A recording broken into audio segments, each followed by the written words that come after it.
XSFM입니다. I, D, W, K.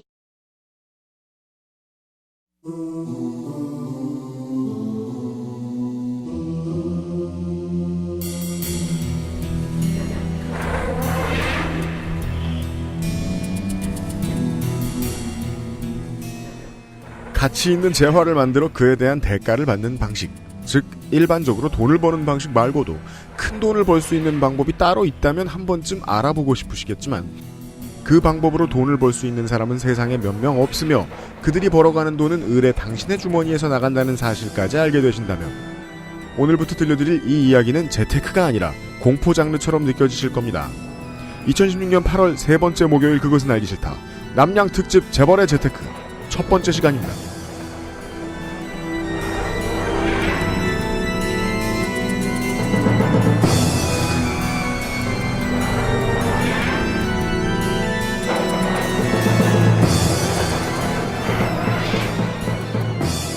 지구상의 청취자 여러분 한 주 동안 안녕하셨습니까? 히스테리 사건 파일 그것은 알기 싫다 188번째 시간 목요일입니다.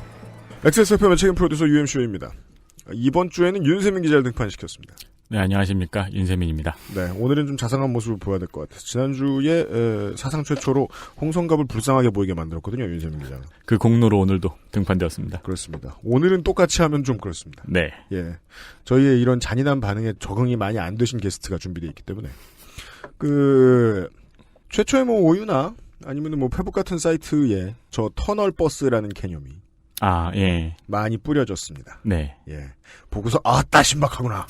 예. 그게 거의 CG였죠. 보였던 영상들이. 실상이었어요. 실상이었어요. 세상 물건을 어떻게 만들어 놓더라도요. 300m는 갈 수 있습니다. 지금 뉴스 관심 있으신 분들은 이 사건이 지금 중국의 관영통신사로부터도 이미 이제 사기다. 네. 라는 보도가 다 나오고 있다는 걸 아셨을 거예요. 이건 이제 중국에서 처음 나왔고, 앞으로도 한동안 세상으로 뻗어나갈 일은 없을 겁니다. 이 터널버스. 바티에라고 부르죠. 버스 더하기 지하철처럼 생겼다. 네네. 두 가지 근거였습니다. 이 문제가 사기였다고 이제 당이 아직 관심을 기울이지 않았음에도 불구하고 중국의 이제 관영통신사 수준에서 이것이 사기다라고 말할 수 있었던 이유는 말이죠. 얼른 사진을 봐도 몇 가지가 드러나요.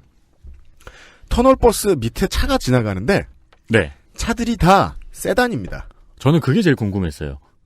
아니 이게 전부 다 승용차만 지나갈 수 있는 높이인데 SUV가 못 지나갑니다. 예, 그 탑차 같은 것도 있잖아요. 그러면은 이 터널버스 뒤쪽에 주차장에 들어가는 그 노란 글씨가 써 있겠죠. 네. 1.5m 이상 진입 금지. 아니 근데 그게 뒤에 써 있어도 안 되는 게 늦었죠. 네.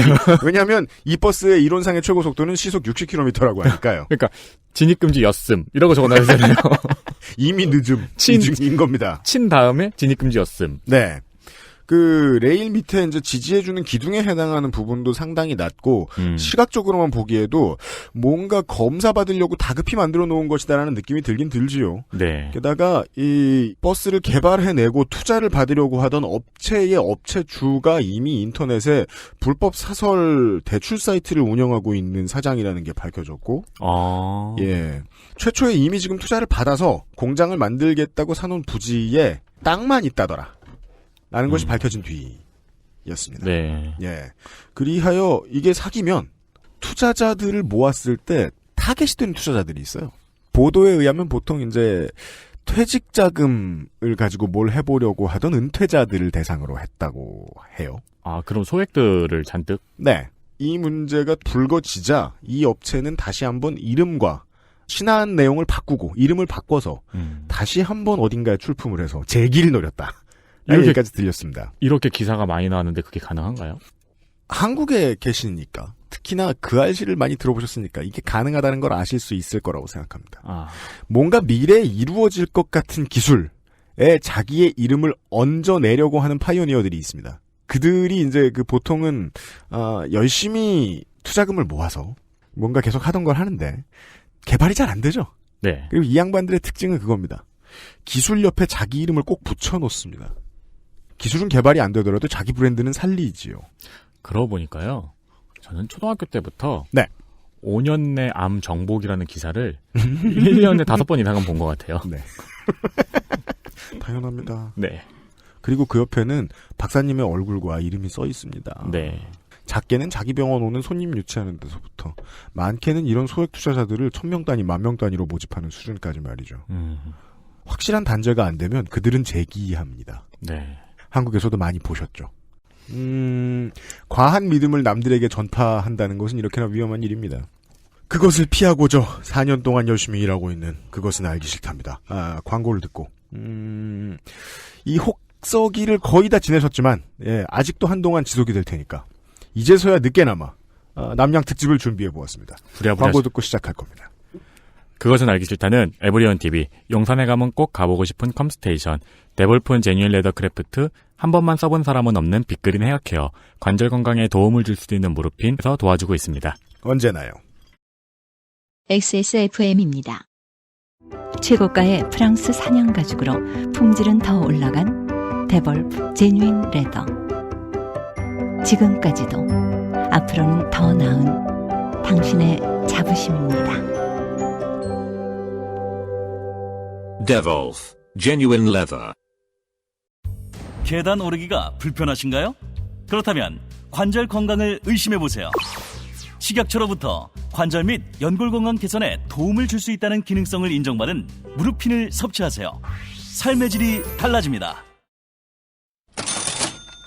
광고와 생활. 김상조 엔지니어가 오늘 너무 바쁩니다. 안녕하십니까. 네. 먼저 이거 한번 듣고 가시죠. 뭔데요? 김영란법 시행을 앞두고 벌써 49,900원짜리 추석 선물 세트가 쏟아지고 있습니다.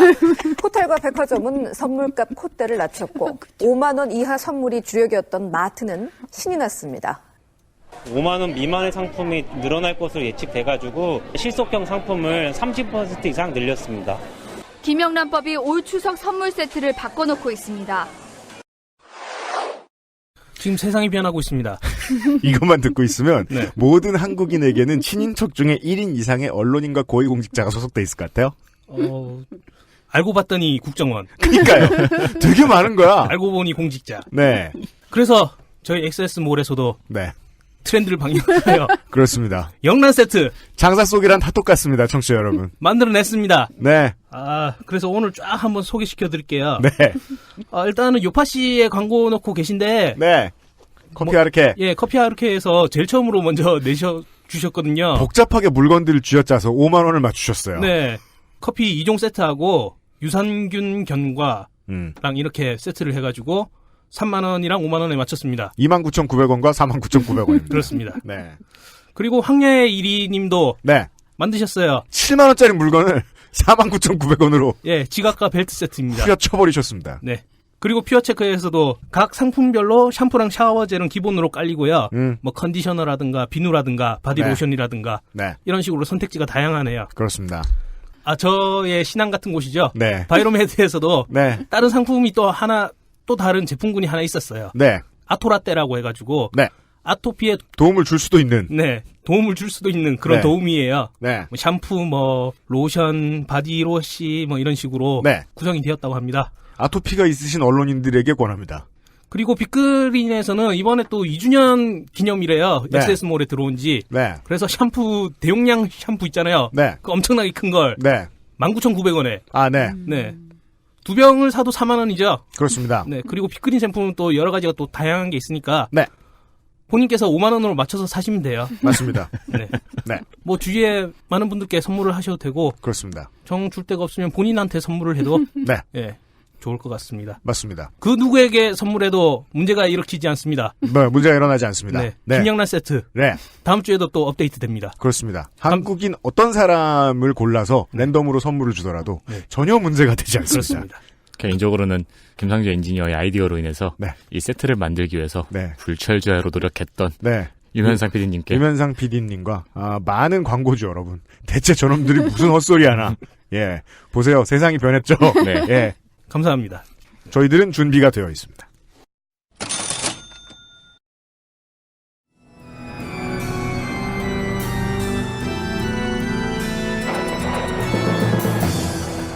남양 특집 재벌의 재테크.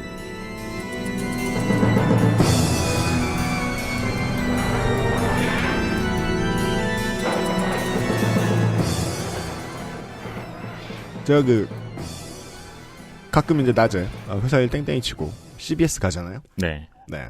갔더니 원래 이제 시사 얘기하는 프로그램인데 네. 남양 특집이라고 뭐 시덥지 않은 이야기를 준비하시더라고요. 아. 예. 아니 우리가 말이야 개인적으로 인기 있는 사람들도 아니고 변상욱 기자님과 제가 붙어서 네. 남양 특집 얘기하는데 누가 듣겠냐. 근데 아주 의미 있는 이야기가 잠깐 나왔어요. 그 방송에서. 어떤 이야기인가요? 요즘은 공포물이 예전처럼 잘 소비가 되지 않는다. 아, 그런가요? 왜냐하면 지금 세상에 가장 무서운 공포물로 사람들이 소비하고 있는 미디어 컨텐츠는 그것이 알고 싶다이기 때문이다. 세상 사는 게 제일 무섭다. 네. 저 잘 못 봐요, 그래서. 예. 네. 리얼리티가 제일 무섭습니다. 네. 네. 실제로 있던 일이 제일 무서워요. 그리고 실제로 있던 일 중에 제일 무서운 일은 뭘까요? 내가 쓰지 않은 내 돈이 어딘가로 빠져나가는 일이에요. 그렇죠. 네. 많은 청취자 여러분들이 되게 덥다가도 전기요금을 생각하면 추워지면서 에어컨을 끄잖아요. 그렇죠. 네. 그죠? 내 돈 빠져나가는 얘기 제일 무섭습니다. 뭐 지르기 전에 이번 달 카드 내역서를 한번 보면은 다시 한번 생각하게 되죠. 맞습니다. 내 돈이 빠져나가는 공포물을 저희가 준비를 했어요. 예. 이런 이야기를 하실 수 있는 최고의 적임자는 누굴까? 열심히 찾아보셨죠. 네, 열심히 찾았습니다. 일단은 이런 문제를 연구를 많이 하신 분이면 좋아요. 그렇죠. 근데 연구하기가 쉬운 일이 아니잖아요. 네. 보통은 이제 국회에서 제일 많이 뒤져봐요. 그래서 이제 국회에 계셨던 분이면 좋아요. 그것도 쉬운 일이 아니잖아요. 그죠? 네. 국회에 계셨던 분이면 좋고, 근데 국회에 지금 계시는 분이 바쁘잖아요. 지금은 바쁘시죠. 국회에 없어야 돼요. 아. 시간이 허락해야 되거든. 굉장히 어려운 조건들이네요. 그리고요, 이 돈 문제로 승질을 잘 내려면요, 지금 본인이 돈이 없어야 돼요. 돈을 어딘가에 빌렸으면 좋아요. 아. 돈을 크게 빌렸으면 좋아요. 진짜로 돈이 공포로 다가오는 경험을 하셨던 분. 맞습니다. 근데 국회에 계셨어야 됐고, 네. 심지어 지금 별로 할 일이 없으셔야 되고. 네. 산삼을 캐는 기분으로 이분을 구해왔습니다. 노동 문제와 복지 문제 전문가이자 사회학 박사. 최근에 돈을 크게 빌리신. 네. 근데 빌린 목적을 달성하지 못하신. 예. 성남에서 데리고 온. 네. 예, 사회학 박사 은수미 차용인을 모셨습니다. 예, 안녕하세요. 반갑습니다. 오랜만입니다. 네, 정말 오랜만이에요. 네. 지난번에 뵀을 때 보니까 요즘도 바쁘시더군요. 네, 네. 네. 다행인 거죠?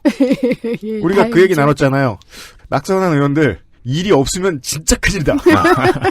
맞아요. 주변에 일 없는 19대 의원들 계세요?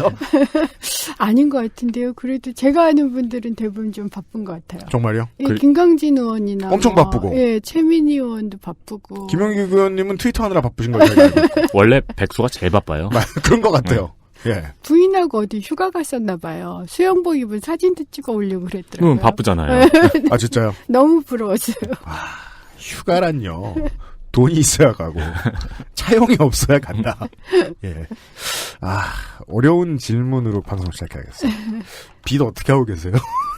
그래도 열심히 갚고 계세요? 예, 웬만히 깠어요. 아, 진짜요? 네. 우와. 많이 빚었잖아. 네, 그래도 저축한 것도 좀 있고, 네. 그래가지고, 제가 요즘 좀 벌이가 있어요. 아, 진짜요? 다행입니다. 네. 저희 방송으로 말할 것 같아도, 낙선 의원의 즐거움이죠. 네. 출연료가 나가요. 네. 그게 좋더라고요. 그거 좋아요. 네. 여러분이 음악에서 들으신 그대로, 재벌의 재테크 얘기입니다. 네, 재벌의 재테크 얘기죠. 네. 근데 이게 왜 무섭냐? 저 사람들은 저렇게 해서 돈을 버는데, 우리는 그렇게 해서 돈을 벌 수 없거든요. 그렇죠. 예. 근데 저 사람들의 돈은 우리한테서 나갔을 가능성이 100%이기 때문입니다. 200%죠. 네. 지금까지의 연구 결과를 통해서, 앞으로 나올, 남양 소설을 하나 쓰실 거예요. 예. 은수미 박사님이. 네. 예. 그곳의 초고를 가지고. 네. 저희들은 방송을 해볼 겁니다. 네네. 네. 서문. 우선 이 얘기를 하게 된 계기를 좀 말씀을 드릴게요. 네. 요즘 재벌을 미화하진 않잖아요. 이건희 동영상서부터 시작해서 그렇죠. 미화하는 얘기는 없고 흥미거리이긴 해요. 네, 그러네요. 그렇다 하더라도 대부분 재벌가 이러면 좀 이제 멀게 느껴지잖아요. 그렇죠. 그런데 제가 국회에서 본 이제 재벌가를 보면서 그럼 거꾸로 근데 시민들한테 재벌은 되게 멀어. 재벌한테 시민들은 뭘까? 아니더라는 거예요. 제가 보기에 재벌들은 매일 매시간 매순간을 시민들을 들여다보고 있어야 돼요. 왜냐하면 보통 삼성과 이재용 부회장이 60억 받아가지고 구조를 이제 뻥튀기를 한 놀라운 금융기법 뭐 이런 걸 가지고 돈을 벌었다고 생각을 하시는데 금융기법도 물론 있어요. 하지만 기본적으로 판돈이 항상 있어야 되거든요. 판돈이요? 그렇죠. 그러니까 판돈이 항상 있어야지 그 판을 키울 수 있잖아요. 네네네. 그러니까 그 판돈을 항상 제공하는 수익 모드를 만들어내는 그런 게임판이 우리가 그냥 먹고 살고 쓰고 일하는 그냥 일상이더라는 거죠. 그래서 재벌이 항상 사람을 시민들을 집단이든 개인이든 간에 24시간 좀 들여다보고 있다라고 밖에는 말할 수 없는 그래서 마치 우리 집에 있는 뭐 상수도관이나 하수도관처럼 혹은 인터넷 광 케이블망처럼 항상 우리 주변에 그 거미줄처럼 망이 촘촘하게 깔려 있고 그 망을 통해서 시민들의 일상을 이렇게 보면서 항상 판돈을 긁어대고 있고 그래서 그 판돈을 가지고 또 키우고 또 키우고 또 키우고 또 키워서 구조를 만든다. 전 이게 굉장히 놀라웠어요. 더군다나 그럴 때 시민은 사람이 아니라 자원이더라는 거죠. 판돈을 끌어다 대줄 수 있는 자원으로서의 시민들에게 재벌은 관심이 있다. 그렇죠. 네. 엄청나게 사랑한다. 근데 왜 시민인 저는 모를까요? 우리는 판돈으로서의 재벌가를 생각할 수 없잖아요. 아니 왜냐면요. 매트릭스하고 전 똑같다고 봐요. 예전에 영화 매트릭스 기억하시죠? 네. 그러면 네오나 이제 사람들이 깨어나서야 내가 그 세계에 열이나 어쨌든 이걸 대줬던 자원은 이었구나. 우리가 배터리구나. 그렇죠. 배터리구나 이러잖아요. 그거 똑같아요. 시민들이 배터리라는 거죠. 근데 시민들은 자신이 배터리라는 걸 모르고요. 특히 이 시민들이 불평등할수록 배터리의 에너지 효과가 훨씬 더 커져요. 재벌들은 시민들을 배터리로서 사랑하고 특히 그 배터리가 매우 불평등하고 위계적일 경우에 훨씬 더 그 사랑이 증폭돼서 마치 스토커처럼 들여다보고 있다. 근데 우리는 그걸 잘 모르다가 가끔씩 깨달아요. 언제죠? 예를 들어서 나영욱 씨 같은 경우가 그런 얘기를 하잖아요. 네네네네. 1%하고 99% 얘기를 공개적으로 그렇게 한 사람은 유일무이한 것 같아요. 그러니까 우리 일상적으로 사적으로는 그런 얘기를 하지만 사적으로 한 걸 터뜨렸죠, 경영이. 그렇죠. 네. 근데 어쨌든 공개적으로 그래서 그렇게 해서 누설이 되는 경우도 있고요. 네. 간혹은 이제 제가 또 물론 이것도 쓸 텐데 누설이 되는 경우가 언제였냐면 그게 2014년 5월 4일인가 어린이날 전날이었는데 네. SK 하청기사의 아이에게 초등학교 다니는 아이에게 SK가 상품권 10,000원짜리 2개를 동봉을 해서 편지를 써서 아이에게 보낸 거예요. 네, 기사들이 몇 개 있었죠. 예. KBS 2014년 5월 4일 한 대기업이 어린이날에도 일을 해야 하는 하청업체 직원 자녀들에게 편지와 상품권을 보내주고 있습니다. 그런데 이 직원들은 편지를 받고 기분이 좋아지는 게 아니라 오히려 불쾌해진다고 하는데요. 원청 대기업이 자녀 앞으로 보내는 편지입니다. 아빠가 다니는 회사의 네트워크 부문장 아저씨가 보낸다는 글은 어린이날에도 아빠가 함께 시간을 보내지 못하는 건 아빠가 세계에서 최고로 손꼽히는 회사에서 열심히 일하고 있어서라는 내용을 담고 있습니다. 이런 편지와 함께 10,000원짜리 상품권 2장이 보내졌습니다. 언뜻 좋은 취지로 보이지만 받아들이는 입장은 다릅니다. 아빠랑 같이 있지 못하고 일하러 나가야 되는데 이거 뭐 희롱하는 것도 아니고. 이들을 자극한 건 아빠가 다니는 회사라는 문구. 겉으로는 하청업체 직원이어서 불법 파견 논란이 일고 있기 때문입니다. 근데 인정도 안 하면서 그런 식으로 써 있는 것도 불쾌하고요. 같은 날 어떤 일이 또 있었냐면 재벌가의 아이들은 얼마를 선물로 받나. 배당 유사한 기사가 있었어요. 네. 왜냐하면 재벌닷컴에서 항상 5월 4일마다 재벌가 애들이 얼마의 주식을 가지고 있고 얼마를 배당받나. 근데 그해 제가 최고로 받은 배당액이 12살짜리가 5억 받은 고조 4억 9,900 정도 할 때 5억 가까운 배당액을 받았다는 기사가 하나 있었고요. 저는 뭐하고 살고 있는지 모르겠네요. 투자 교과서가 따로 있는지. 네. 또 하나의 기사는 그 하청기사 분 자제분에게 편지를 썼는데 네. 상품권 동봉해서 편지를 쓴 것까지는 배려, 미담일 수 있는데 그 편지 내용이 문제였어요.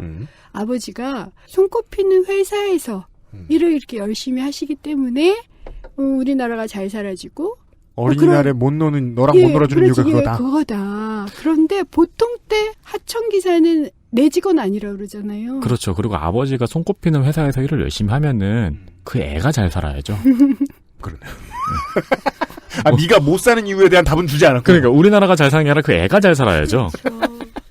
그러니까 아이가 우리 아빠는 대기업 다녀라고 친구들한테 자랑하는 게 얼마나 이 부모는 가슴이 아팠겠어요. 그렇죠. 아이는 거짓말을 하게 되는 거군요. 그렇죠. 아버지는 사실을 얘기하지 못했고요. 그것에 이제 이 아버지는 화가 나서 하청 노조에 가입하시고 노조 활동을 하세요. 그러니까 그런 일이 벌어질 때 간혹 관심 있는 사람한테는 드러나요. 저는 그때 이제 국회에 있었고 네. 당연히 SK 하청 노조 문제를 다루고 있었기 때문에 네. 거기다 그 당시에 또 SK 하이닉스가 산재 사고가 나고 막 그랬어요. 네. 그러다 보니까 계속 재벌을 저 역시 이렇게 들여다보고 있었기 때문에 알게 됐죠. 그런 것 때문에도 가끔 드러나고 혹은 정말 재벌 대기업에서 삼성 백혈병 문제라든가 네. 산재 사고가 계속 나오잖아요. 현대중공업은 거의 그 매달 1명 이상씩 돌아가시니까 그럴 때 가끔 나거나 혹은 이제 이 운전사를 노예처럼 다뤘다. 네. 이런 기사로 가끔 나는 그렇죠. 네. 경우로 가끔은 이게 재벌의 뭔가 시스템이 좀 있는 게 아닐까 이런 게 가끔은 드러나지만 시민을 바라보는 시각이요. 그렇죠. 그렇지만 그게 이제 일종의 흥미거리가 돼버리면 사람들이 잘 모르죠. 말씀하신 이런 재벌이 가시화되는 사건들의 공통점은 누군가의 불행이네요. 그렇죠. 사실은 그때 재벌들의 판돈, 재벌들이 어떻게 시민들을 배터리로 이용하면서 빨대를 꽂고 있는가가 드러나는 거죠.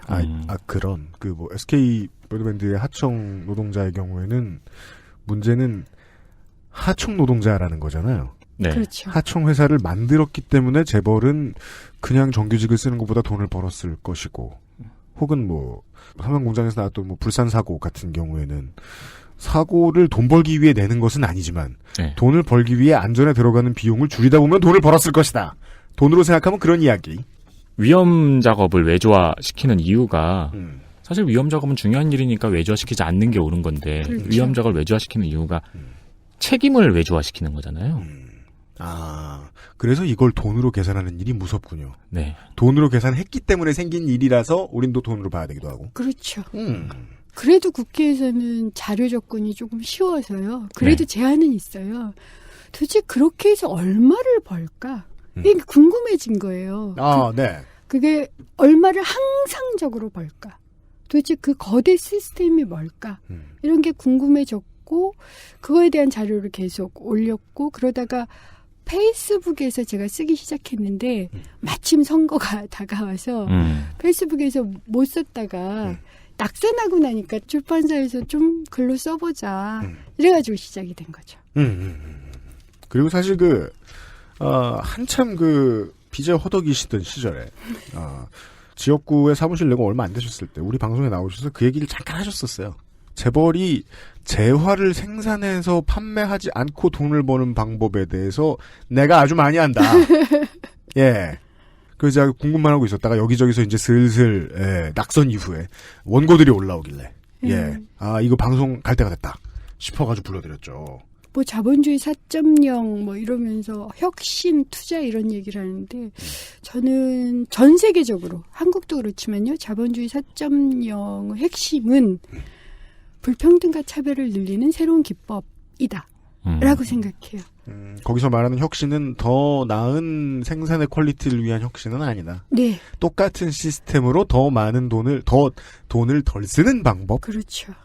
전 그게 반드시 지금 덧붙여져 있고 그래서 전 세계가 심지어 IMF조차도 그거 경고를 했거든요. IMF가 2015년에 홈페이지에 뭐라고 올렸냐면요. 정말 놀랐어요. IMF는 자본주의 천병이잖아요. 그렇죠. 그런 국제기구인데 뭐라고 올렸느냐면 노조가 조직률이 떨어지면 상위 10%의 소득만 늘어난다. 노조를 강화시키고 최저임금을 올려야지 된다. 그리고 최저임금을 올린다고 해서 실업이 늘어난다는 그런 연구 결과는 굉장히 미약하다. 그리고 노조가 강력한 민주주의, 참여의 기제다. 이런 걸 홈페이지 대문에 올려버렸어요. 그게 IMF가 착해서 그런 게 아니라요. 원칙이나 정신을 말한 게 아니고 예. 안 그러면 너네들 또 신용 떨어져서 고생한다라는 걸 알려준 거야. 그렇죠. IMF는 나라들에서 돈을 받아야 되는 거잖아요. 유지 자체가 안 된다는 거예요, 지금. 그러니까 그 정도로 위험해졌다는 거예요. 이 빨대꽂기가 너무 심해지면 아예 왜 공룡이 생태계 자체를 무너뜨려버리면 공룡도 죽잖아요. 네. 그와 유사한 일이 벌어지고 있고 특히 한국에서는 굉장히 심각한데 그걸 IMF가 지금 경고하고 있을 정도로 이 자본주의 4.0 불평등과 차별을 만들어내는 새로운 방법이 좀 지구촌 유지 자체를 어렵게 하는 게 아닌가. 정말 귀신보다 더 무서운 것 같아요, 요즘은. 네.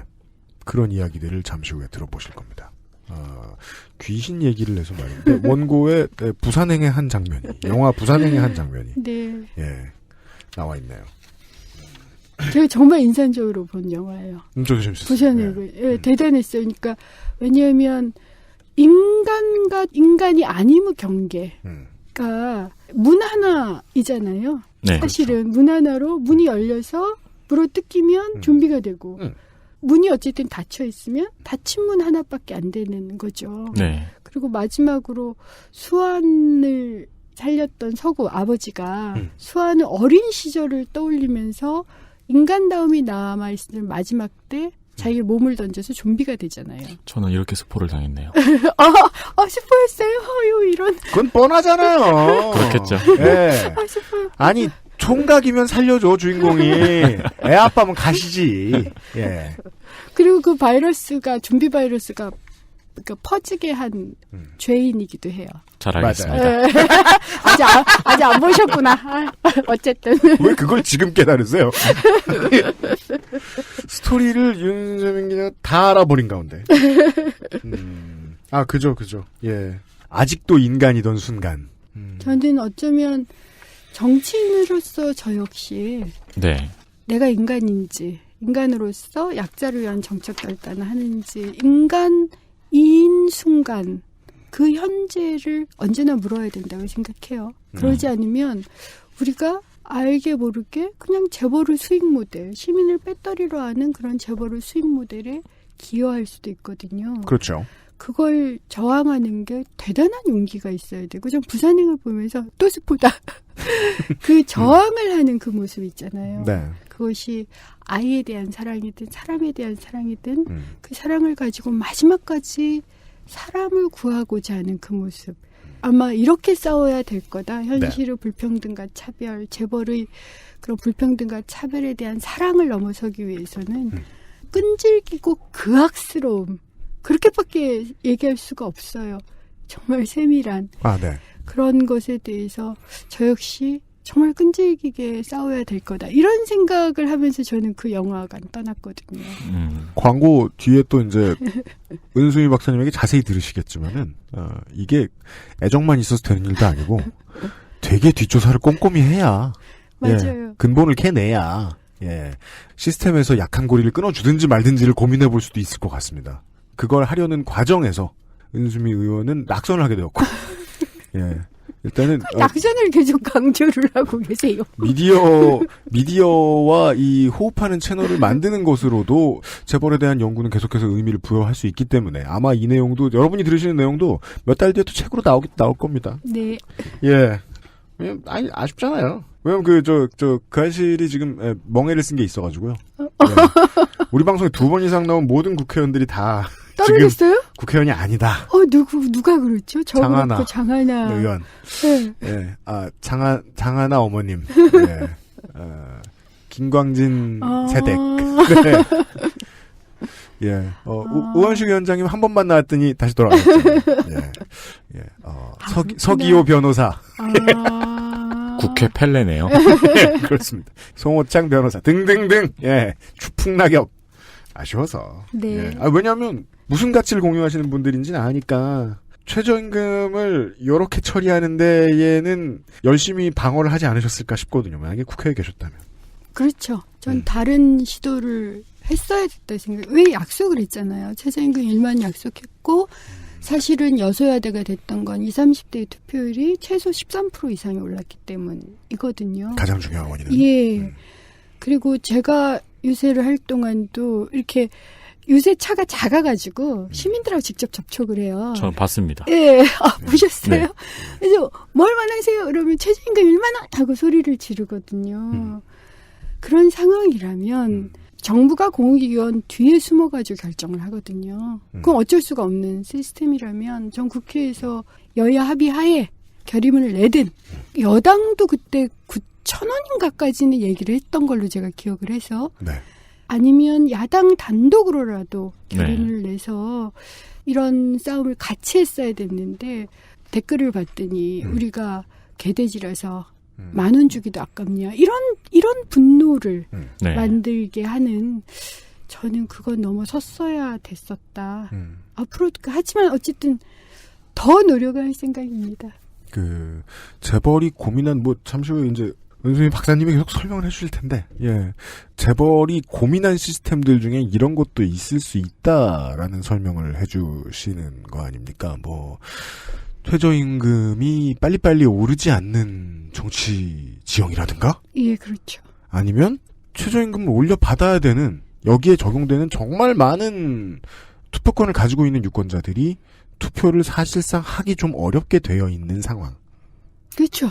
같은 것들도 굉장히 재벌에게는 그게 유리하거든요. 어딘가에서 의도된 작품일 수 있다. 저는 이런 거예요. 제 생각에는 전국적인 전략, 전 세계적인 전략 이런 음모로는 아니라고 전 생각하지만 단기적으로 자기 자신의 빨대가 어디까지 들어있고 그러면 밑바닥이 있고 1층, 2층, 3층, 4층 이렇게 들어있어야 되거든요. 근데 이게 무너져 버리면 그 빨대를 통해서 들어오는 돈이 사라져요.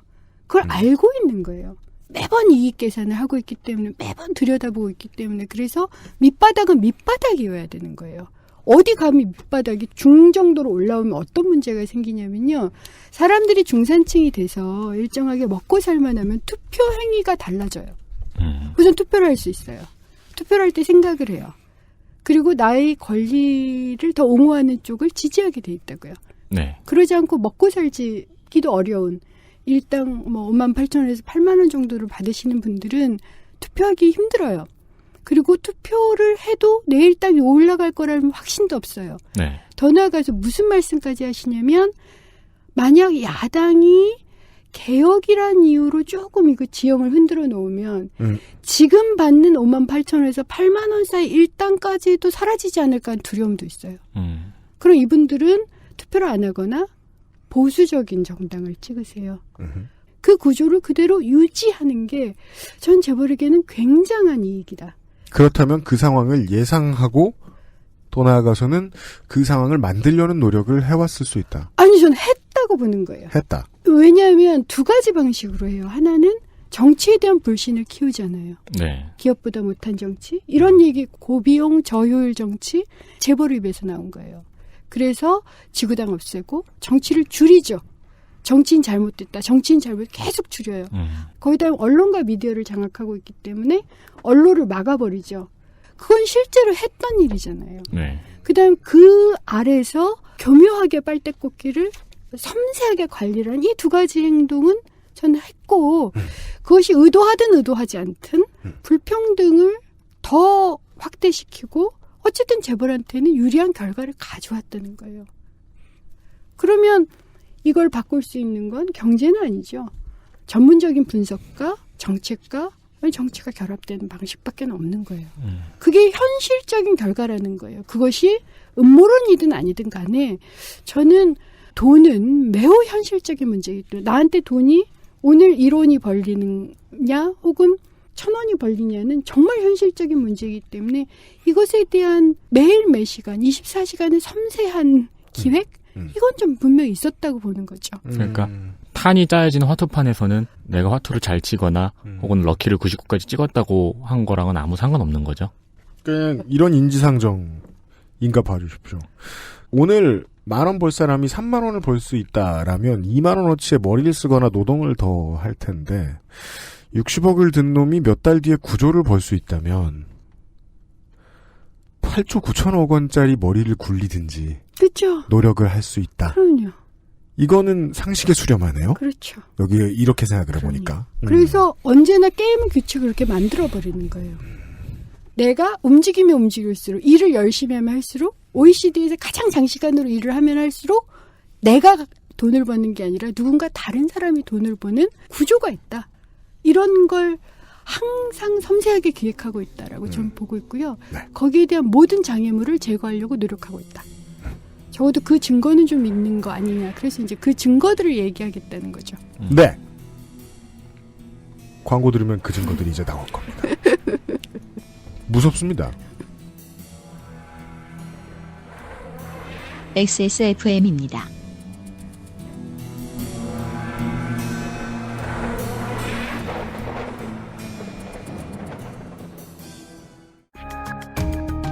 게시판을 가보니 그래픽이 어떻다 말이 많은데 이해는 안 되고 작품으로서의 게임만 즐기시면 되는 당신은 합리적인 유저입니다.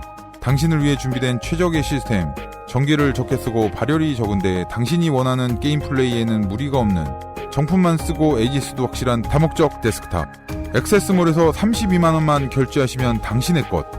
향후에 생기는 문제도 함께 해결됩니다. 스트레스를 줄이고 쾌적함을 늘리는 데 드는 비용. 컴스테이션을 고려해 주십시오. 컴스테이션은 조용한 형제들과 함께합니다.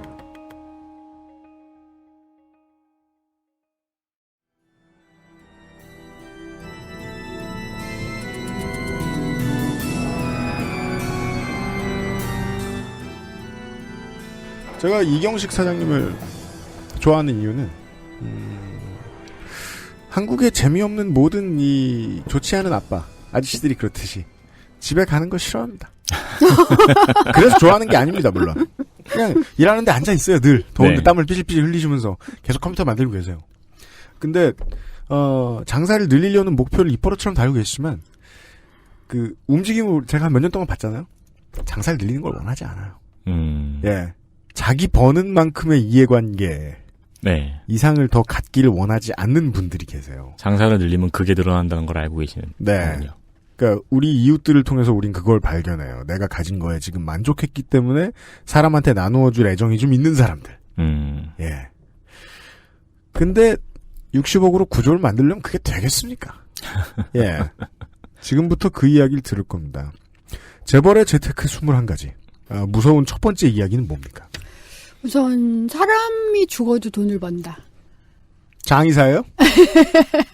장의사 아니면 킬러죠. 히트맨이죠. 네. 네.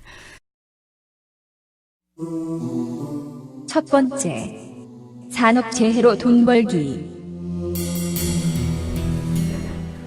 사람이 죽어서 돈을 버는 방법은 두 가지인데요. 그러니까 우선 하청으로 만들어서 죽일 경우 돈을 버는 것. 이게 한 가지 방법이 있고요. 네. 그렇죠. 이게 값싼 수익 모델이에요. 사람 목숨이 더 싸기 때문에 생기는 문제고, 두 번째는 사람이 죽은 걸 숨겨서 돈을 벌어요. 이나저나 사람이 죽었기 때문에 돈을 번다는 건 맞네요. 그렇죠. 그래서 요 얘기부터 이제 좀 시작을 할 텐데요. 우선 이제 사람을 죽이는 걸 은폐해서. 네. 우리가 영화를 보면 이게 은폐를 하잖아요. 그러면 은폐한 사람은 이제 살인자가 되는, 그쵸? 네. 맞습니다. 예, 그런데 이 업계에선 그러지가 않죠. 그러니까 그거를 아시려면 우선 산재보험에 대해서 좀 아셔야 되는데요. 네. 그러니까 이제 사업장에서 사람이 작업 중에 죽을 때, 죽거나 재해를 당했을 때는 산재보험, 그러니까 산재가 돼서 산재보험을 받게 돼요. 네, 그렇죠. 그런데 산재보험 체계가 자동차 보험 체계하고 똑같아요. 그러니까 두 가지가 똑같은데 하나는 내가 다 내. 보험료 다 내죠. 네. 예, 다른 보험은 그렇잖아요. 반반 내거나 막 이렇거든요. 근데 이제 사업주가 다 내. 네. 그다음에 두 번째로는 사고가 덜 나면 보험료가 떨어져요. 자동차 보험도 그렇잖아요. 그렇죠. 사고가 많이 나면 무사고는 싸게 되죠. 그렇죠. 또 하나 약간의 특징은 산재보험 특징은 내가 하청을 쓴다 하더라도 내 사업장에서 하면 그 사업장은 사업주가 산재보험을 내게 돼 있어요. 내가 내는 게 아니군요. 네. 그렇기 때문에 이 사업주는 어쨌든 네. 그것이 원청이든 하청이든 간에 특히 원청의 경우는 이 사업장 내에서 사고가 안 나면 무조건 산재보험을 덜 내게 되는 유인이 있는 거예요. 그래서 그것을 산재은폐라고 해요. 어허. 산재은폐라고. 그래서 산재은폐를 매우 조직적으로 하고 우선 첫 번째 돈을 얼마 보냐. 그러니까 제가 계산해보니까 기업 전체로 매년 한 1조 1,300억 원 정도를 벌고요. 1조요? 예. 기업 전체적으로 우리나라 전체 기업에서 산재보험 때문에. 예. 그리고 그게 재벌 대기업으로 확실히 가는 돈은 한 50% 정도 될 거다라고 예상을 하고요. 그다음에 순위를 보니까 1위가 삼성이에요. 2014년 순위가 868억인가 그렇고 2위가 현대, 3위가 SK, 4위가 LG인가 뭐 그런 순서예요. 대부분. 왠지 익숙한 순서네요. 예, 익숙한 그러니까 산재보험 요율이 떨어져서 돈을 번 순서. 요게 일단 재계 순위랑 비슷하다. 예, 네. 거의 재계 순이에요. 예. 그러면 이렇게 또 산재보험을 가지고 돈을 벌려면 산재를 은폐하려면 네. 체계가 돼 있어야 되잖아요. 그렇죠. 그냥 사고가 났는데 산재라고 신고하고 119에 신고하면 되거든요. 네. 신고하고 보내버리면 안 되잖아요. 네. 사고로 카운팅이 된다고요. 그래서 재계가 쓰는 방식이 뭐냐. 우선 위험한 작업을 하청한테 줘요. 네. 그리고 산재가 나면 반드시 공상으로 처리를 해라. 공상이요? 예, 공상이라고 이게 전문 용어입니다. 업계의 전문 용어. 공상 처리라고 해요. 그냥 공공적으로 그냥 사고가 난 것. 그러니까 작업 중에 사고라는 게 진단서에는 빠져야 되거든요. 걷다 넘어져서 뒤통수 깨진 것. 뭐 그 정도로. 커피 마시다 살에 걸리고. 예, 요게 드러난 게 있어요. 제가 책으로 쓸 때는 이제 여기 카톡방에 올라온 거를 다 보여드릴 텐데 네. 제가 몇 가지를 보고 있습니다. 저희가 좀 지금. 하면 그룹 채팅을 해요. 그룹 채팅을 해서 원청 관리자, 하청 관리자, 그 다음에 노동자, 심지어는 병원의 사무장까지도 다 그룹방에 올라와서 그룹 채팅을 하는 것들이 일부 이제 드러난 거죠. 드러나서 예를 들어서 지금 뭐 막 피가 나고 어디 다리가 부러졌어요. 살짝 보이네요. 예, 그러면 1도크의 무슨 현장인데 예. 지금 누구 씨가 무슨 작업을 하다가 다리가 부러졌습니다. 혹시 119 불렀어? 뭐 그럼 이렇게. 첫 번째 나온 답은 혹시 119를 불렀어가 아니라 말투에서 보이죠. 119 부른 건 아니지. 맞아요. 라고 말하자 작업반장은 안 불렀습니다. 지난번에 누구 씨 때처럼 회사에 뭐뭐뭐뭐뭐 병원 보내려고요. 회사가 거래하는 뭔 소리죠? 병원이 있어요. 그래서 그 뒤에 이런 말이 나오는군요. 안 예. 그래도 병원이 우리 업체와 좋은 관계를 맺은 곳이니까 알아서 잘해줍니다. 이거는 그 보험사가 맺어준 병원으로 나가는. 아니에요. 아니요. 보험사가 맺어진 병원은 아니고요. 자기네들이, 그러니까 이건 건강보험으로 나가게 돼요. 산재보험하고는 전혀 관계가 없어야 돼요. 산재보험사하고는 관련이 없어야 돼요. 알면 안 돼. 그냥 개인의 사고여야 돼요. 그렇죠. 개인의 사고이기 때문에 회사가 항상 거래하는. 그러니까 회사 직원들은 뭐 이 건강검진을 받는다거나 이런 병원들이 꽤 있지 않겠어요? 네. 그거 수주받으면 크죠? 네. 네. 그런 병원 중에 하나.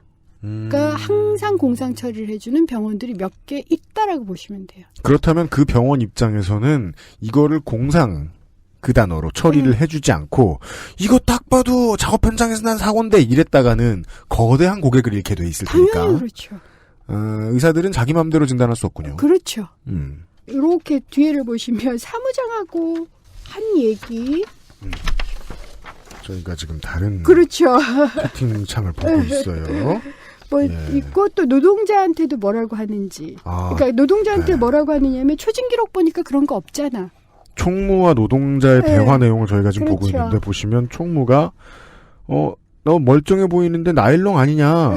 노동자는 깁스한 거 안 보이냐. 총무는 우리 둘째가 다리가 부러졌는데 한 달도 안 돼서 뛰어다니더라.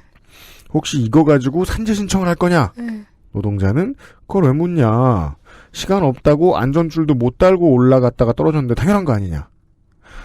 그래서 요 얘기가 시작되는 거군요. 총무에. 초진 기록 보니까 그런 말 없던데? 그러니까 왜냐하면 초진 기록은 그런 걸 안 해야 되니까. 그렇죠. 초진 기록에 그게 없는 건 산재 신청하기 굉장히 어렵게 돼요.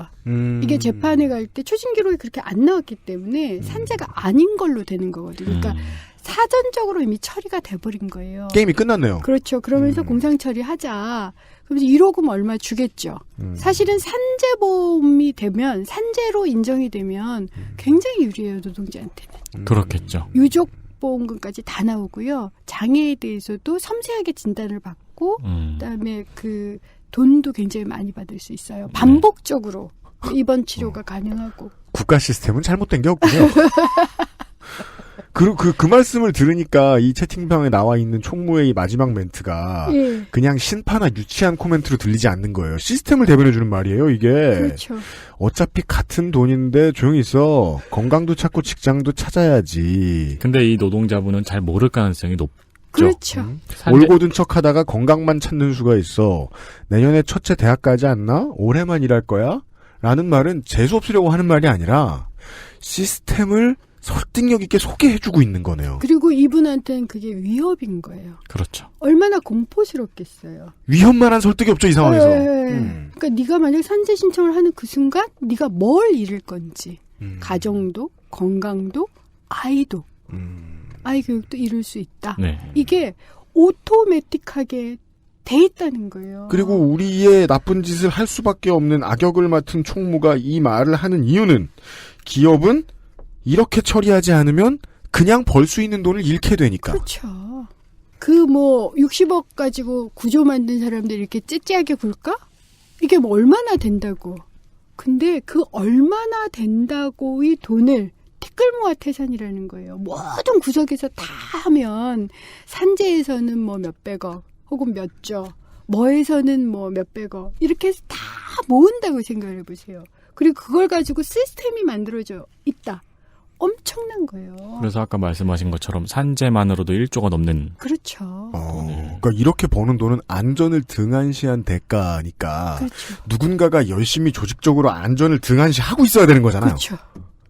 이렇게 돈을 버는군요. 예. 안전에 들어가는 돈을 빼고 안전에 들어가는 돈을 뺐으면은 안전을 무시한 리스크가 있어야 되는 거잖아요. 네.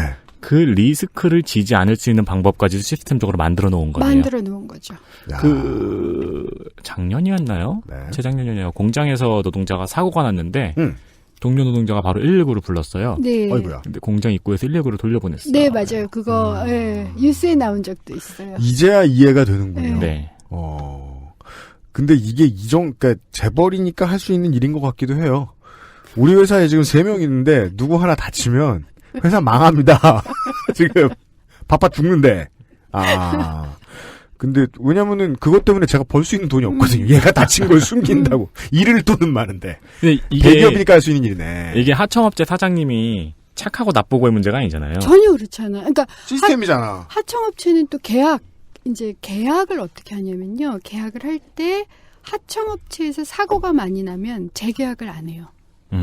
그래서 하청업체의 목표는 무죄예요. 그러니까 착하려면 사업을 포기해야 되는 거네요. 그렇죠. 아주 심각한 문제가 생기는 거예요. 그러면 거의 완벽하게 숨기겠네요. 산재를 기업들은. 그렇죠. 이걸 이제 할 수 있는 데가 정부인데 나중에 말씀드리지만 정부가 이걸 밝히질 않고 있는 거예요. 그러다 보니까 제가 그 다음에 가져온 게 어느 정도나 산재를 그러면 숨길까가 좀 궁금했어요. 네. 그래서 의원실에서 추정을 해봤어요. 추정을 할 수 있는 이건 추정이에요. 이 의원실은 은수미 의원실입니다. 예. 저희가 추정을 한번 해. 정말 얼마나 숨길까. 그걸 할 수 있는 방법이 어쨌든 다쳤으니까 치료를 받잖아요. 그래가지고 건강보험으로 이걸 대처를 한다고요. 건강보험에 어느 정도 흔적이 남아있겠네요. 뒤지려 그러면. 그러니까 그 흔적을 다 뒤진 거예요. 무슨 뜻인지 아시겠어요? 6개 업종, 산재가 굉장히 많이 나는 6개 업종의 건강보험 그 자료를 받아다가 분석을 한 거예요. 네. 거기서 보면 뭐 50만 원 이상, 뭐 3일 이상 이런 걸 뭐 ST 상병 이러이러한 병명으로 신청을 한 게 있어요. 네. 그게 대개의 경우가 산재예요. 그래서 추정을 해본 결과 최고 60배 정도 숨긴다라는 거죠. 추정할 수 있는 은폐율은 1등 대우조선해양 60배. 예. 이 수치대로라면은 산재보험이란 제도가 없는 거에 가깝지 않나요? 이 대우조선해양은 사실 재벌은 아니고 거대 기업인데 이번에 분식회계 때문에도 문제가 됐잖아요. 여긴 계속 문제가 돼요. 대우조선해양을 보면 분식회계 때문에도 문제가 되고 산재 때문에도 문제가 되고 그다음에 어쨌든 노조에 대해서 이 부정적인 행위 뭐 이런 것 때문에도 문제가 되고 그다음에 현대미포조선, 현대중공업, 현대사무중공업 뭐 이런 식으로 해서 다 10배가 넘어요. 예. 쫙 이 정도로 업계가 다 은폐를 하고 있기 때문에 은폐를 안 하면 바보인 거예요. 자기만 산재 보험료가 올라. 그런 게 되는 거죠. 그래서 여기서 은폐가 안 된 사건들은 감출래야 감출 수 없을 정도로 큰 사건이었을 거라는 사망이요. 사망. 그러니까 우선 사망을 은폐를 못해요. 그래서 OECD 자료를 보면 가장 재밌는 게 이런 걸 재밌다고 해야 되는지 정말 한국이 산재 사망률은 세계 1위예요. 근데 재해율은 중간 이하인가? 요 정도예요. 그 차이가 바로 이 은폐예요. 죽는 것만 기록된다. 그렇죠. 죽는 것만 기록돼요. 이것은 제가 그 브라질 방송 때 살짝 스포를 드렸었죠. 뭐요? 2015년 한국 산재 사망률이 10만 명당 18명. 아, 네. 예. 브라질의 총기 사망률. 에 거의 맞먹는. 그렇죠. 아니 그런데 죽는 것만 기록이 되잖아요. 네. 놀라운 건 이제 재벌의 입장에서 죽는 것은 기록이 돼. 그건 어쩔 수 없는데 고용부가 그것마저도 기록을 삭제했어요. 고용부가 삭제해 예, 줬다고 표현해야 될까요? 저는 그렇다고밖에는. 왜냐하면 최근에 산재 사망률이 줄어요. 지난 10년, 2003년부터 쭉 줄어요. 그래서 쭉 줄어든다. 예, 2,000명이 원래 평균 2,000명이 넘거든요. 네. 지금까지 소개해드린 시스템으로 예측건데 줄어들 리가 없는데요. 네, 그러니까 1,850명 가량까지 줄어요. 이게 이상하잖아요. 알고 봤더니 예전에는 이렇게 했어요. 산재 중에서 나중에 판단되는 산재가 있어요. 외부에서 작업을 했다든가, 혹은 뭐 출퇴근할 때 산재. 라든가 그러면 그런 산재는 인정이 늦게 돼요. 근로복지공단에서 산재라고 인정을 하거든요. 그럼 지금까지는 고용부가 어떻게 했느냐면 근로복지공단에서 산재라고 인정한 수치를 받아다가 산재 사망을 했어요. 네. 그런데 이걸 바꿔버린 거예요, 시스템을. 어떻게? 그래서 근로복지공단에서 판정을 내리는데 시간이 걸리는 산재들은 빼고. 그래서 이렇게 한 거죠. 2011년에 산업재해 통계 업무 처리 규정이라는 것을 개정을 해버려요. 그래서 질병으로 사망, 이게 산재인지 알 수가 없거든요. 당장에는 사업장 밖의 교통사고, 체육행사, 폭력행위에 의한 사고 발생일로부터 1년을 경과해 사망한 경우는 산재 사망 통계에서 제외해요. 아무리 봐도 제외할 이유가 아무것도 없는 이유들인데요? 아니, 예전에는 제외 안 했어요. 그렇잖아요. 네, 제외를 안 했어요. 근데 그걸 제외를 해버렸어요. 그러니까 두 가지 산재 통계가 생긴 거예요. 하나는 근로복지공단에서 최종적으로 산재 사망이 인정된 산재 통계. 그건 지금도 2,000명이 넘어요. 그런데 고용부가 이렇게 관리 규정을 바꿔서 한 산재 통계에는 2,000명이 안 돼요. 그래서 지금 2014년에도 약 284명 정도가 빠졌어요. 여기까지도 좋아. 2011년에 이걸 규정을 개정했잖아요. 네. 그러면서 고용부가 두 번째 뭘 했냐면 그 전까지도 똑같은 기준으로 다시 정리를 해요. 와. 과거의 기록도요? 과거의 기록도. 과거를 이걸 다 소급해주는 제도는 저는 흔히 보지 못했습니다. 흔히 보지 못했죠. 그러면 그거 가지고도 더 벌 수 있는 게 있기 때문이라고 추측할 수 있는 겁니까? 저는 아직은 과거의 기록을 만져서? 모르겠어요. 과거의 기록을 만지는 건 우선은 고용부 입장에서는 그거였던 것 같아요. OECD 항상 보고를 해야 되잖아요. 네. 그러면 이제 이게 간접 효과인데 OECD 우선 보고를 하면 맨날 산재 사망 1위야. 네. 이걸 줄여서 보고를 하게 되잖아요. 네. 그러면 산재 사망 2위가 돼요. 무슨 뜻인지 아셨죠? 그리고 나서 그러면 산재 사망이 줄었으면 사람들의 관심이 떨어지잖아요. 네. 그러면 간접적으로 기업은 산재 사망에 대한 조치를 취할 위험 혹은 리스크가 줄어들죠. 사망률을 분식했다는 거 아니에요? 네, 사망률을 분식한 거예요. 그래서 아마 간접적으로 그러면 안전조치에 들어야 될 기업의 비용을 줄여준 걸 거다.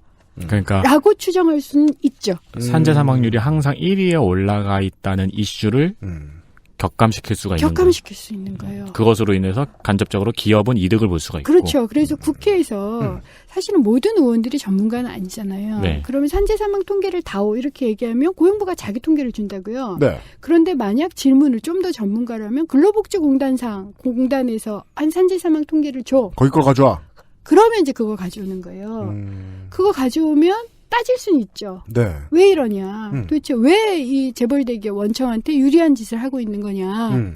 계속 산재사망 1위여야지 우리가 재벌대기업에게 안전조치를 취하고 더 돈을 써라. 라고 할 수 있는데. 그렇게는 따질 수 있는데 대개의 경우 이게 정말 밝혀지기가 힘들기 때문에 모르고 넘어가는 거예요. 모르고 넘어간다. 그러니까 이런 거죠. 국회의원 같은 경우는 의원실까지 합쳐서 10명이잖아요. 네. 10명이 수만 명의 그 관료들을 하고 싸워야 되는 거거든요. 우리가 이 문제에서 마음이 편한 이유는 내가 할 일이 아니라서인 근거밖에 없네요. 네네네. 그러네요. 이해됩니다.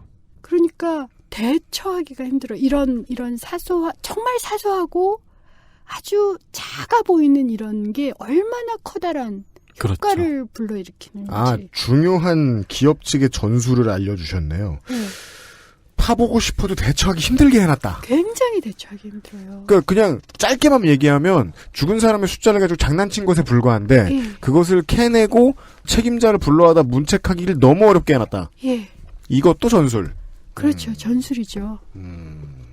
그러니까 저 같은 사람이 끈질기게 저는 그나마 이제 이쪽 전문가이다 보니까 이상하잖아요. 그러니까 제가 항상 그 통계를 보는 분들한테 그런 말씀을 드리는데 이 통계하고 상식이 다르다라고 할 때 상식이 틀렸다라고 생각하지 마라. 통계가 틀린 거다. 그럼 질문을 바꿔야 된다. 그러니까 예를 들어서 우리는 산재 사망은 계속된다고 지금 느끼고 있어요. 네. 왜냐하면 계속 위험이 외주화되고 있으니까 네. 하청이 늘어나니까 사망은 늘어나고 있을 거야. 네. 최소한 현 수준일 거야. 근데 왜 200명, 300명씩 매년 줄어? 이상하잖아요. 그러면 그건 통계가 틀린 거예요. 그럼 통계가 틀렸다라고 생각하는 게 시작이에요. 그래서 제가 본회의장에서도 그런 말을 했었는데 거짓말은 3가지가 있다. 거짓말, 새빵갈 거짓말, 통계. 이게 제 얘기가 아니에요. 누군가가 유명한 정치인의 얘기예요. 그러니까 조심하셔라라고 말씀을 드리는데 이게 웬만해서는 알기가 힘들어요. 재벌이나 정부가 쓰는 것이 이런 거죠. 어려운 수치나 규정을 가지고 눈속임을 하고 있기 때문에 사람들이 모르는 거예요. 이거는 옛날 그 알카포네 시절의 마피아가 이제 사람을 죽이는 지령을 내릴 때 여러 단계를 걸쳐서 지령이 내려가는데 그 중간 단계 누군가를 잡아도 자기 위와 아래 말고는 아무것도 모른다고 하잖아요. 네, 그거랑 약간 비슷한 느낌도 드네요. 산재에 대한 혹은 누군가의 죽음에 대한 책임을 물으려고 하는데 그 책임이 아주 잘게 쪼개져 있고 누군가한테 무슨 책임을 물어야 되는지도 파악하기가 어려운 상황인 거네요. 그렇죠. 아니 저는 4년간 산재를 꽤 비중 있게 다뤘었어요. 네. 그러니까 악착같이 다룬 거죠. 저한테는 목숨은 굉장히 소중한 거이기 때문에. 그건 누구한테나 그렇죠. 예. 제가 이제 악착같이 이건 좀 또 다른 얘기인데 요거 이제 거대 기업 얘기는 아닌데요. 제가 산재 맨 처음에 가장 관심을 가지게 된 게 뭐냐면 2008년 1월에 이천 냉동창고 사건이라고 있었어요. 기억을 2008년 1월에 이천 냉동창고에서 40명이 몰살을 당했어요. 40명이요? 예. 불이 나서 몰살을 당했는데 그때 제가 저녁을 먹고 있었어요. 혼자서 저녁을 먹는데 식당에서 저녁을 먹는데 뉴스에 냉동창고에서 불이 나서 하청 노동자들이 죄다 죽어버린 거예요. 그런데 그때 원청에서 먼저 인터뷰를 했어요. 근데 맨 첫 마디가 뭐냐면 우리 책임 아닙니다 였거든요. 자, 그때의 경악은 제가 잊을 수가 없어요. 그래서 이천 냉동창고가 그 이후에 어떻게 됐나. 어쨌든 많이 죽고 부상을 당하시기도 했으니까 결국은 대부분이 면책이 돼서요. 원청이 벌금 2천만 원 물고 끝났을 거예요. 그러니까 1인당 50만 원 정도? 그러니까 목숨값이 그 정도예요. 물론 약간의 위로금이나 합의금이 있었다 하더라도 1인당 500 이상은 넘지 않았을 거예요. 이런 계기. 그다음 또 하나가 이제 구미불산도 기억을 하실 텐데 구미불산에서 노동자들이 5명이 돌아가셨어요. 그중에 2분이 20대였는데 한 분이 24살, 한 분이 26살.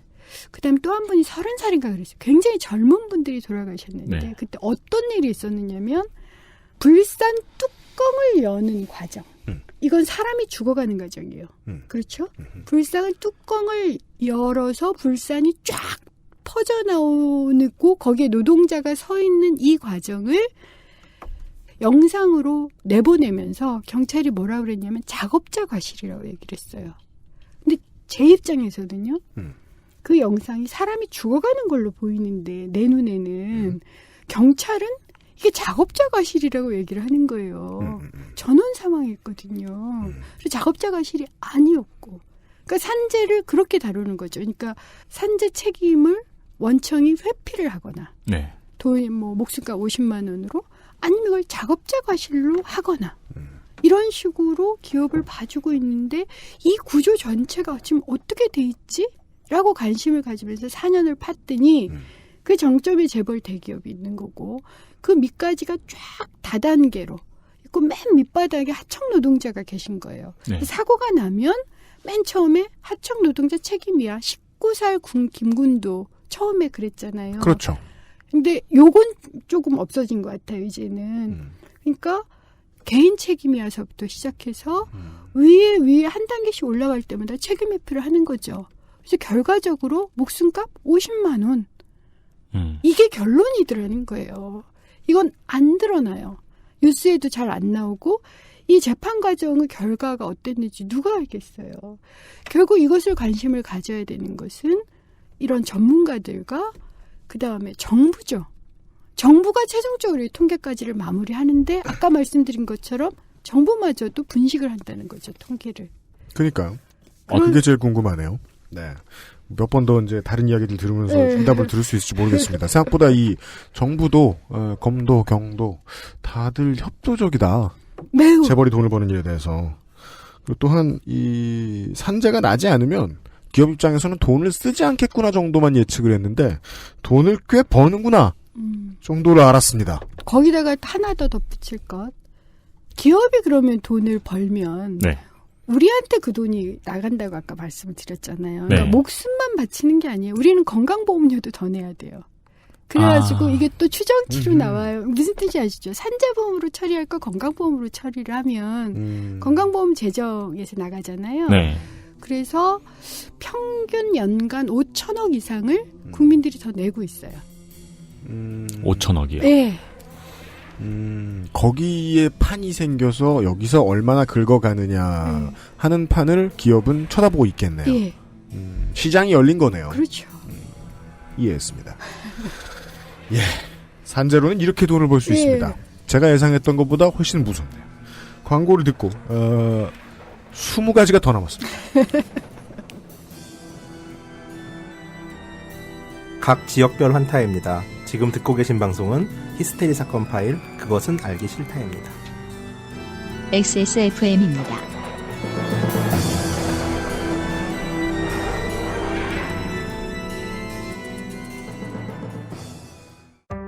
주름과 질감이 살아있지만 변형되지 않고 두꺼운 가죽 제품.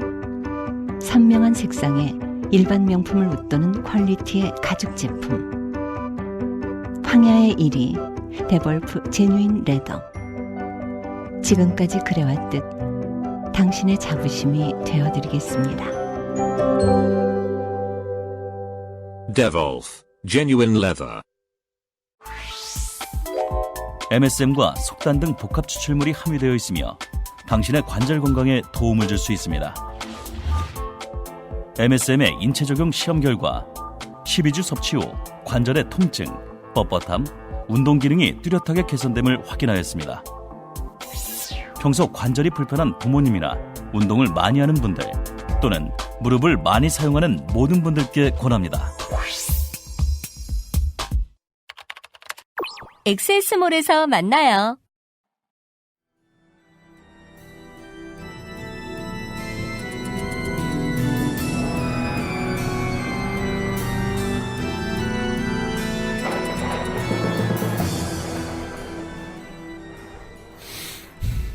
좋은 세상에 오면 무르핀을 기업이 사줘야 된다. 맞아요. 네, 먼 미래겠습니다만.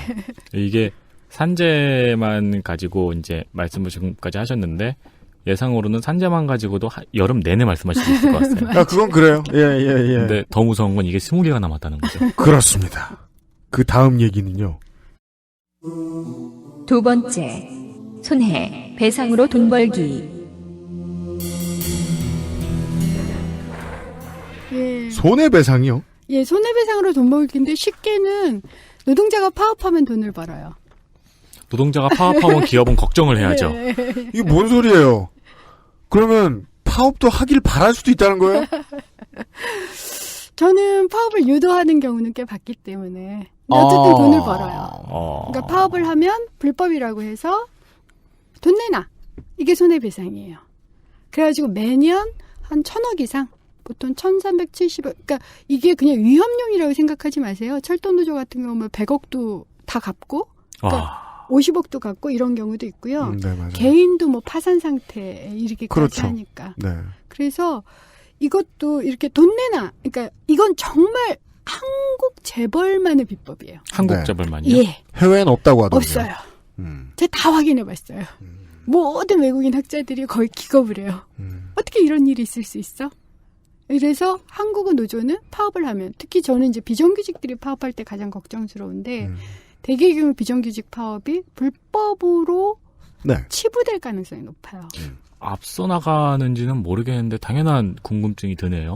전 세계에 없는 사례인데 한국에서는 왜 이런 판결이 나올까요? 그러니까 이런 거죠. 전 세계적으로는 아마 이것도 과거에는 있었을지도 몰라요. 그러니까 선진국도 초기 자본주의 시기 때는 아마도 폭력도 있었고 돈으로 뜯기도 했겠죠. 근데 현재의 그 OECD 국가대에서는 이런 걸 보기는 좀 힘들어요. 일정한 GDP 수준인데 유독 한국만. 그거는 잘못되었다기보다는 이 부분에서만 발전을 누군가가 억누른 거네요. 그러니까 이런 거죠. 한국은 돈벌이는 굉장히 발전했는데 인권은 발전 안 한 거예요. 그건 누군가가 의도적으로 억눌렀을 수도 있고요. 그렇죠. 그래서 제가 이제 몇 가지, 그것도 이 돈 내놔, 또 여러 가지 방법이 있어요. 그냥 돈 내놔가 아니라 우선 내가 법을 어기고 재벌 대기업이 법을 어기면서 돈 내놔. 이런 경우가 있어요. 이걸 어떻게 이해해야 돼요? 그러니까요. 설명해 주세요. 예를 들어서 가장 대표적인 게 현대자동차인데요. 현대자동차가 2004년부터 이제 불법 파견을 했다고 고용부로부터 그런 판정을 받았고 2007년에는 대법원 판결을 받았어요.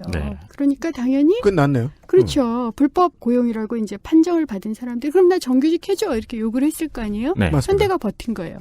대단하죠. 어떻게 버텼을까요? 계속 재소송을 하면서 버텨요. 그래서 우리나라가 3심제 맞나 우리가 이런 농담을 하는데 그러니까 소송 내용을 뭐 좀씩 바꿨나 보네요. 그러면서 계속 버텨요. 버티면서 그랬더니 이제 이 노동자들이 철탑 농성을 한 거죠. 그러니까 현장을 장악하거나 이런 건 아니고요. 옆에 주차장에 있는 철탑에 올라가서 농성을 했는데 그것에 대해서 그러니까 저희들의 추정이에요. 추정은 현대자동차가 한전에 요구를 했다. 그래서 한전에서 그 노동자한테 하루 30만 원씩을 청구해요. 철탑 위에 올라가 있었다는 얘기예요. 아니 무슨 사람이 전기를 거기서 빨아들일 이유가 없잖아요. 그렇죠. 예. 근데 왜 한전은 손해배상을 청구해야 돼요? 어쨌든 업무상 방해였다는 이유로 소송을 하고 거기에 대해서 법원이 손을 들어줘요. 아니 불법을 한 건 재벌이야.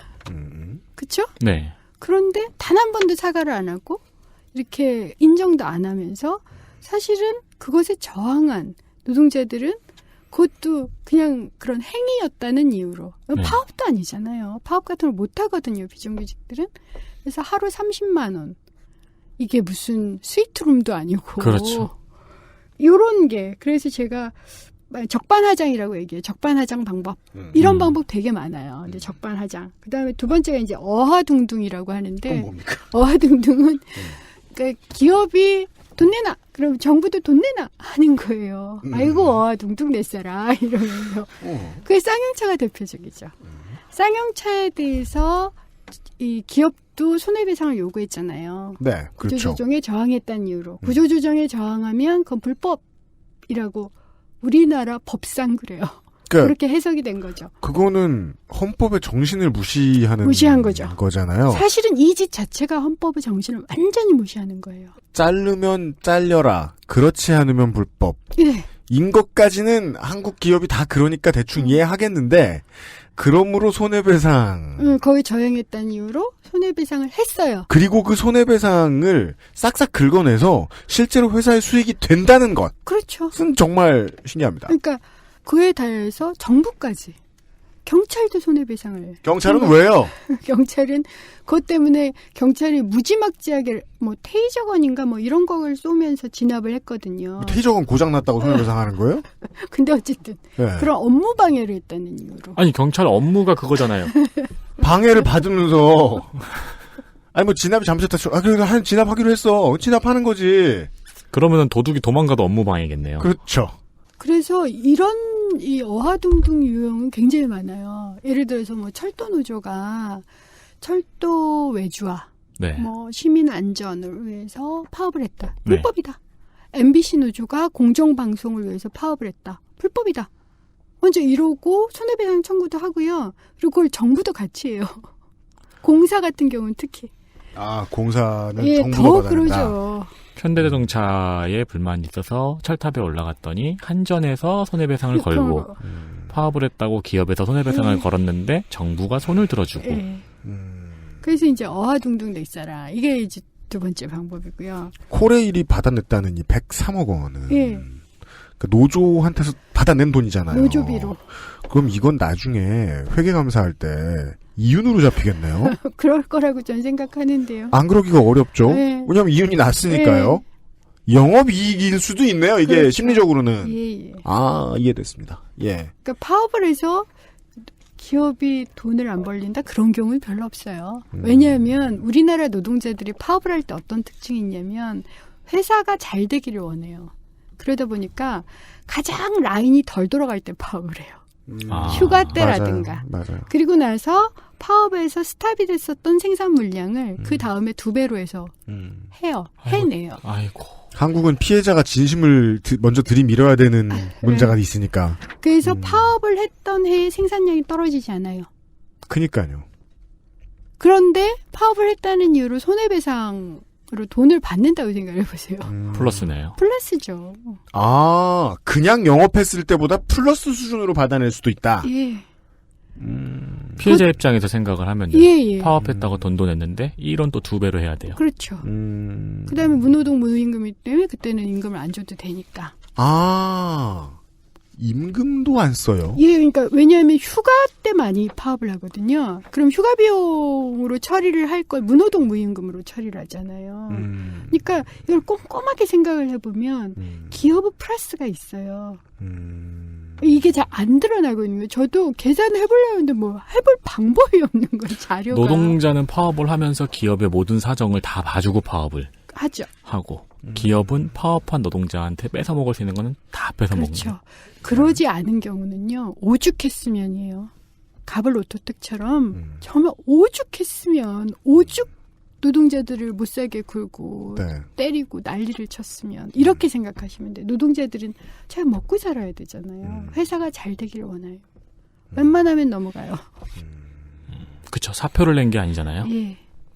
그러니까 뭐 2000년대 초반이나 90년대에 이런 문제들을 보고 있으면 보통은 재벌 대기업의 노조들이 파업을 하는 상황이었는데 요즘은 공기업에서도 이런 일을 보긴 보죠. 그렇죠. 그랬는데 공기업도 재벌에서 본대로 한다. 예. 받아낸다. 예. 그래서 이제 세 번째 의미, 그래서 따라하기예요. 공기업이 이미 따라하기를 했고 중견기업들이 따라하기를 해요. 그래서 요즘에는 가벌 롯데텍, 유성 뭐 이렇게 심각하게 가벌 롯데텍이나 유성 같은 데는 정말 노조 때려잡기를 한 그렇죠. 청부 용병 노조를 때려주는 노조. 맞아요. 네. 그런 걸 했고 불법이라고 이미 판정이 났잖아요. 여기 다 손해배상이 따라 붙어 있어요. 손해배상부터 신청하고 들어가요. 이게 굉장한 위협이에요. 손해배상에 들어가면 어떤 일이 벌어지냐면 이렇게 경험을 들어보면 집에 빨간 딱지 붙어요. 가압류, 손해배상에 반드시 가압류가 따라 들어오니까 그렇잖아요. 애들이 있는데 빨간 딱지가 쫙 붙는 거예요. 그렇기 때문에 그리고 네가 파업대우에서 빠져나오면 손해배상에서 빼줄게 이렇게 나오거든요. 그렇죠. 파업을 한다는 거는 자기 삶을 거는 건데 예. 그걸 잘 알고 있다는 거죠. 그렇죠. 근데 우리는 기업의 입장에서 이게 꽃놀이 패란다는 얘기는 처음 들어본 거예요, 지금. 네가 계속 파업을 해도 우리가 이득이다. 나와도 좋지만. 그러니까요. 그렇게 하는 거예요. 그러니까 모든 방어진을 다 치고 있다고 보시면 돼요. 파업이 계속돼도 돈을 벌고 그리고 파업 대우를 무너뜨려서도 유리하고 더 나아가서 또 신용 이게 현대판 연자제거든요. 네. 추천한 사람들에게까지도 다 이게 적용이 돼요. 무엇을? 연대 책임을 해야 돼요. 돈. 누구랑 연대 책임을 그러니까 하나요? 예를 들어서 내가 A 기업에 들어갔는데 네. 친인척이 보통 그 연대 보증을 서주잖아요. 혹은 추천해줬거나 그러면 그 사람까지도 이 손해배상에 대해서 배상액을 물어줘야 돼요. 그래서 친인척이 다 난리가 나는 경우들이 많아요. 개인은 버틸 수가 없네요. 버틸 수 없어요. 그러니까 완전 꽃놀이패인 거예요. 이게. 그래서 노조도 파괴하고 이러면서 완전히. 그래서 모든 노조 파괴나 파업에는 손해배상이 붙어요. 그러니까 저는 이게 직업병인데 신문에서 누가 파업했다라는 소리만 나면 이게 적법으로 됐나 안 됐나 이전에 손해배상 얼마로 걸었을까. 왜냐하면 적법이냐 합법이냐 나중 문제가 돼요. 나중에 재판에서 네. 갈리는 문제니까 네. 우선 사업주들이 먼저 손해배상 가처분부터 걸고 봐요. 이거는 저도 지금만 사실이거든요.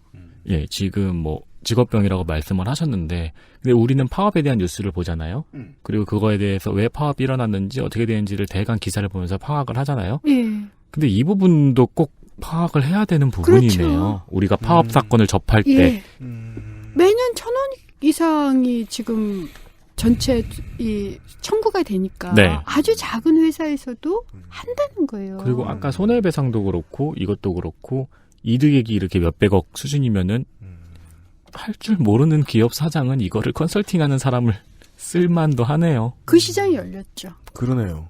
그 시장이 있는 거예요. 시장 규모입니다, 이거. 예, 시장이 상당히 열린 큰. 거예요. 2000년대 이후에 IMF 이후에 뭐가 바뀌었냐라고 하면 파업도 돈 내고 한다.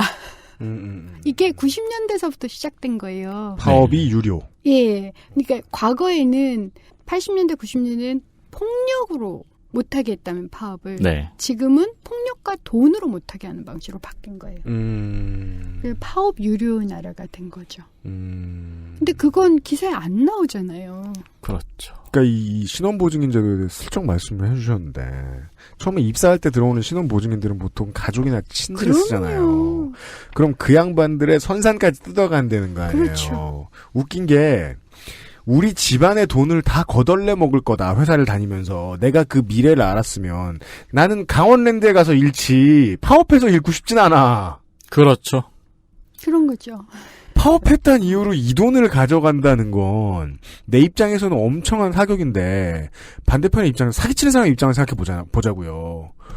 이렇게 매력 있을 수가 없네요. 그러게요. 이건 시장이 맞군요. 이건 시장이에요. 네. 그래서 반드시 따라붙어요. 부대 조건처럼.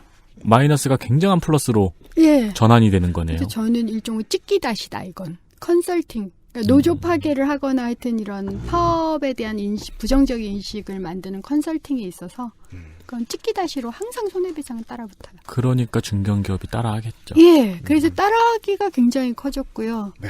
그다음에 이제 네 번째가 노조 파괴인데, 그러니까 노조 파괴를 할 때 제가 얘기를 할 텐데, 아까 이제 그런 질문을 하셨잖아요. 네. 왜 이게 외국에는 없고 우리나라만 있냐? 네. 헌법이라는 법은 일종의 신사협정 같은 게 있는 거잖아요. 지키면, 예를 들어서 헌법이라 하면 법률로 또한 하위 정도의 법률로 규율이 돼서 뭐 징벌이나 이런 건 있지만 어쨌든 헌법 자체는 정신이잖아요. 그렇죠. 우리는 그렇게 한다.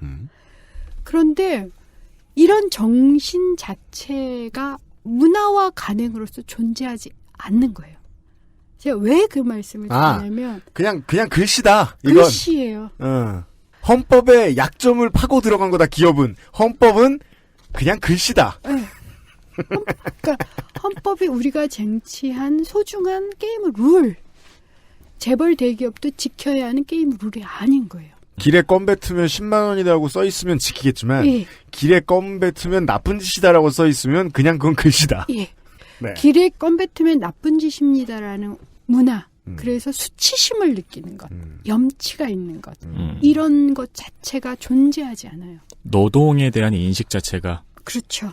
그 비즈니스 모델이네요. 염치를 제거한 뒤에 분석. 그렇죠. 예. 그러니까 그것이 저는 가장 크다. 그래서 헌법에 노동상권, 파업권이 보장돼 있는 나라인데 이거는 보장이 안 된 거나 안 마찬가지죠. 된 거나 마찬가지. 그렇잖아요. 네.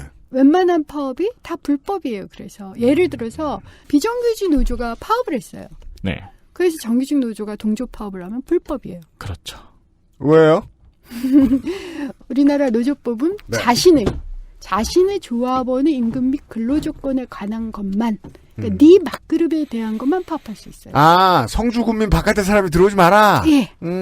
나무 밥그릇 가지고 파업하면 불법이에요. 그러면 너를 통해서 큰 돈을 벌 것이야 우리가 이런. 그렇죠. 예. 공정방송이나 참교육을 가지고 교섭을 하거나 파업을 해도 불법이에요.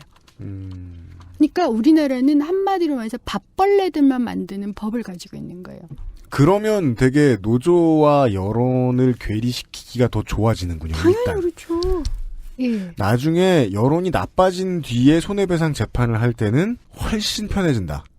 예. 기업 입장에서도. 그럼요. 옛날에 그래서 그 반대로 인터넷에서 돌았던 게 민영화 반대 파업을 하는데 왜 임금 인상이 들어가 있냐. 예. 그러니까 댓글로 우리나라에서는 임금 인상 안 들어가 있는 파업은 불법이다. 네. 그죠. 그걸 설명하기가 되게 어렵죠. 예. 밥그릇을 집어넣어 놔야만 파업이 가능해요.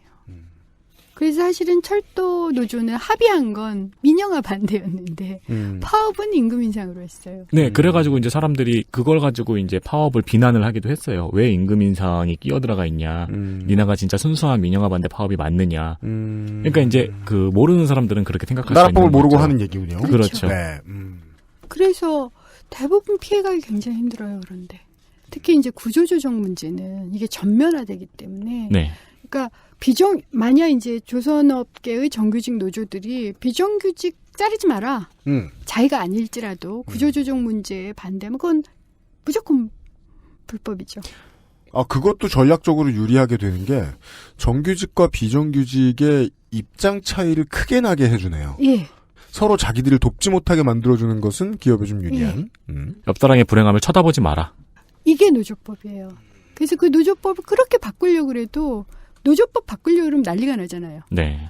제가 이번에 이제 이 손배는 좀 없애려고 노란봉투법, 그게 노란봉투법이었는데 네. 그걸 발의를 했는데 노란봉투법 좀 온갖 수준에서 조항을 다 넣어봤어요. 그중에 하나라도.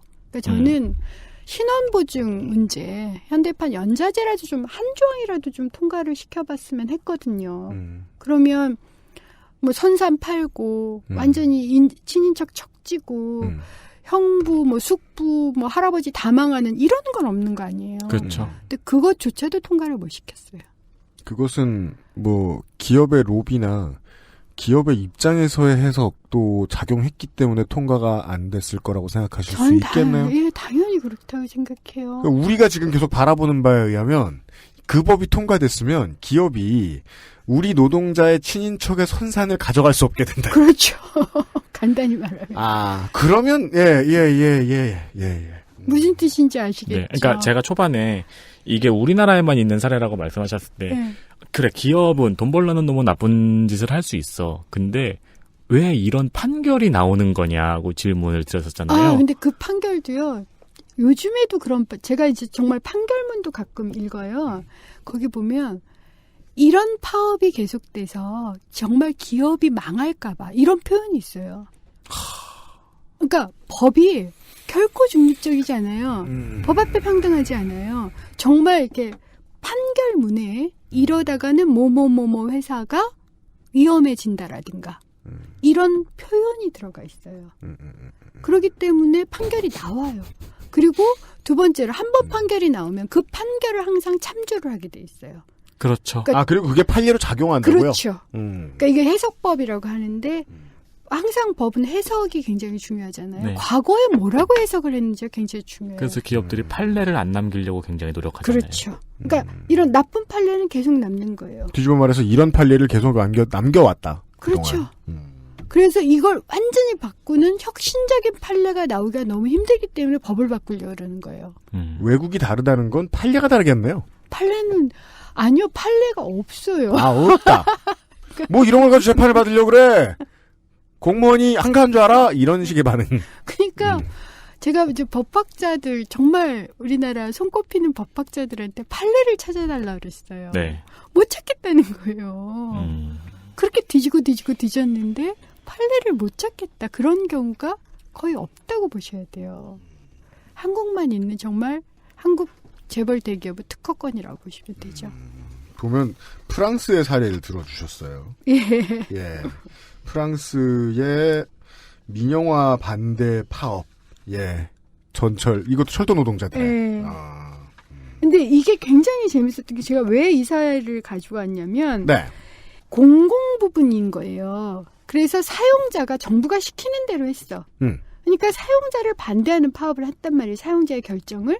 시키는 대로 한 집행을. 그랬더니 1, 2심에는 뭐라고 나왔느냐면 이 사용자가 권한이 없잖아요. 그래서 이 파업은 파업권 남용이다. 이게 불법이다 이러지 않아요. 또 이건 파업권 남용이다 이렇게 났는데 대법원에서 프랑스 대법에서 뭐라고 얘기를 했느냐면 근로자들 요구사항을 만족시킬 수 있는 능력이 사용자에게 있는지 물어본 거다. 없는지 여부가 파업의 정당성에 영향을 끼치지 않는다. 정당성에 영향을 끼치지 않는다? 네, 그런 정당하다 이렇게 나온 거죠. 대법에서 가장 중요한 원칙을 들고 나오면서 뒤집었다. 뒤집어. 1, 2심을. 그래서 프랑스에서는 예를 들어 공기업 사장이 시키는 대로 하든 맨 말단이 뭐라고 했든 간에 파업을 하는 건 무조건 정당해요. 그러니까 이걸 확대하면 어떻게 되냐면 하청 사장이 원청이 시키는 대로 했어. 그래서 파업을 하면 우리나라에서 어떻게 나오면 하청 사장은 권한이 없어 이렇게 나와요. 네. 그런데 아니라는 거죠. 권한이 있든 없든 간에 노동자가 파업을 하는 건 무조건 정당하다 이렇게 나와요. 원청의 권한이 있든 하청의 권한이 있든 혹은 원청의 권한이 없든 하청의 권한이 없든 노동자가 파업을 하는 그 정당성 여부에는 영향을 끼치지 않는다. 이건 굉장히 놀라운 저로서는 상상할 수가 없어요. 우리는 누가 책임을 지고 있느냐를 굉장히 많이 따지거든요. 누가 권한을 가지고 있는지. 네. 그래서 하청 노동자들의 파업이 항상 불법이 되는 이유가 하청 사장은 권한이 없고 원청은 내 새끼 아니라고 해서 불법인 거예요. 그걸 따지겠다는 건 다시 말해서 그냥 요구를 들어주지 않겠다로 그냥 쉽게 해석할 수도 있는 거지 않습니까? 근데 그걸 넘어서 버리는 이런 그래서 전 뭐 유럽하고 우리나라하고는 좀 비교하기가 좀 힘들지만 언제나 슬퍼지죠. 예. 하지만 같은 하늘 그러니까 어쨌든 같은 이 지구에 사는 누군가들은 이런 판단을 한다라는 건 좀 알리고 싶은 거예요. 다른 길이 있다. 우리도 바꿔나가야죠. 계속해서 이 법원과 검경은 중요한 조연으로 등장할 것 같습니다. 네. 무엇이에요? 재벌의 재테크예요. 굉장히. 네. 거의 마름 혹은 집사가 아닌가 싶을 정도예요. 재벌과 그다음에 관료, 법원의 관계가 죄송하지만 마름이나 집사로 보여요. 실제로. 네. 큰 돈을 버는 사람 옆에서 도와주는 사람 중에 자원봉사자는 별로 못 봤습니다. 광고를 듣고 21번째 중에 3번째 얘기를 좀 듣겠습니다. 네. XSFM입니다.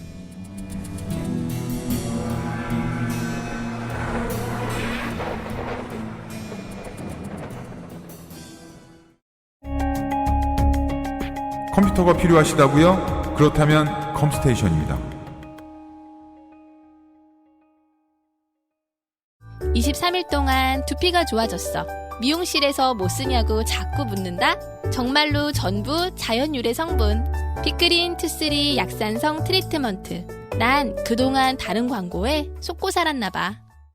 Big Green 설페이트 프리.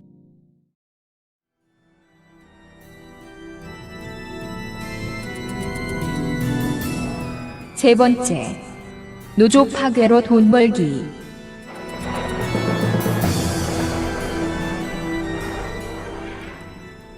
자, 노조 파괴로 돈 벌기가 제목인데요. 차이가 뭐가 있는지 모르겠는데 아까는 노조가 뭘 하면 그걸로 돈을 버는 거였고, 근데 노조를 파괴했잖아요. 없애서 돈을 버는 거죠. 이게 무슨 GTA도 아니고 PK를 했다 거기서 돈이 나와요? 네. 저는 이게 가장 돈 추정하기가 힘들어요. 아, 그렇습니까? 예. 왜냐하면 정말 이건 자료가 없어요. 그냥 추적을 할 뿐이에요. 그래서 아까도 말씀드렸지만 IMF가 노조가 사라지면 상위 10%의 소득이 올라간다. 이런 이 홈페이지에 냈다고 그랬잖아요. 네. 그러니까 우리나라랑 똑같을 거예요. 노조가 없어지면 누군가한테 집중하는 돈이 쉽게 집중되죠. 아, 그럼요. 브레이크가 없으니까. 네. 그렇죠. 아마도 그럴 거다라고 추정을 해요. 그리고 그것 때문에 소소한 돈은 미리 뿌린다. 그게 정규직이 돼봐야 아는 문제 중에 하나예요. 큰 기업의 정규직이 되면 내가 돈을 많이 버는 이유는 내가 유능해서가 아니라 내게 법적으로 주어진 권한이 많기 때문이거든요. 네. 그렇죠. 예. 그것을 빼앗는 것으로 인해서 소득 불균형이 일어난다는 건 대기업이 돈벌이가 된다는 소리군요. 그렇죠. 아, 노조 파괴는 돈벌이가 많네요. 특징이 있는 것 같아요. 삼성처럼 아예 무노조, 본인들은 비노조라고 하죠. 무노조라고 안 해요. 비노조라고 해요. 비노조라는 건 근데 솔직히 노조 있잖아요. 거기 노조를 노조 아닌 노조라고 본다는 거예요? 무슨 소리? 그게 아니라요. 네. 그러니까 비노조 경영의 핵심은 이거라고 얘기를 하죠. 노조가 없어도 될 만큼 잘해주는 경영. 아이고. 잘해줘요, 그 회사. 잘해줘요. 정규직에게만. 네. 아까 죽지 말아야 되고, 다치지 말아야 되고, 파업하면 안 되고, 잘해줘요. 요게 이제. 그게 매트릭스에서 본 그 얘기 아니에요? 맞아요. 그죠? 비노조 경영에 하나 기법이 있는 것 같고요. 또 하나는 현대처럼. 네.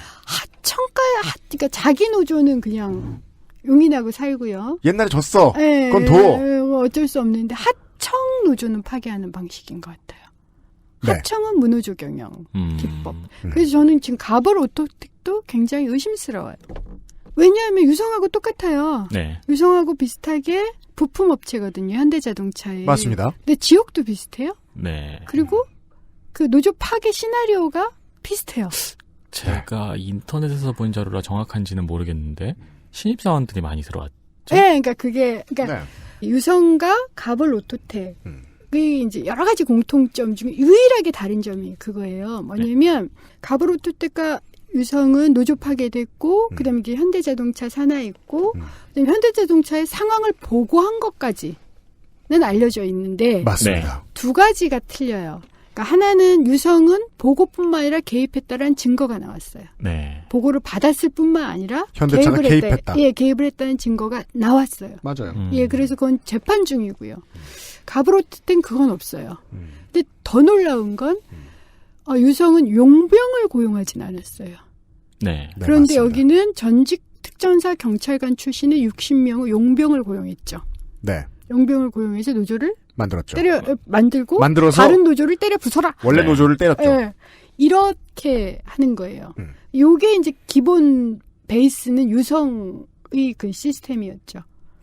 우리 은수희 박사께서 추측을 막 함부로 말하지 못하게 그냥 제가 대신 말씀드리죠. 그전에부터 개발돼 있던 전략이 발전돼서 적용된 게 가브로토텍이라고 그렇죠. 보시는 겁니까? 진화한 거라고 보는 거예요. 누가 가르쳐준 것처럼 비슷하고 예, 발전됐다. 발전됐어요. 그리고 보고는 말이죠. 이 원청업체에 보고를 할 이유가 있는 경우는 생산이 뭐 안 될 때 뭐 이 정도가 있었을 텐데 보고했다는 내용들을 보면 네. 선생님 저는 오늘 이걸 했습니다 같은 느낌이 좀 강하게 든다는 건 사실이다. 그러니까 일일 생활 기록부 비슷하게 일일 오늘은 몇 명을 때리고 예. 네. 그래서 이제 제가 도대체 유성의 경우는 이제 약정서라는 게 있거든요. 그러니까 유성기업하고 현대자동차, 나중에 밝혀지면 현대자동차가 유성기업하고 창조 컨설팅이라는 컨설팅 업체를 가지고 이 3자가 노조 파괴를 모의하고 구체적으로 계약을 했어요.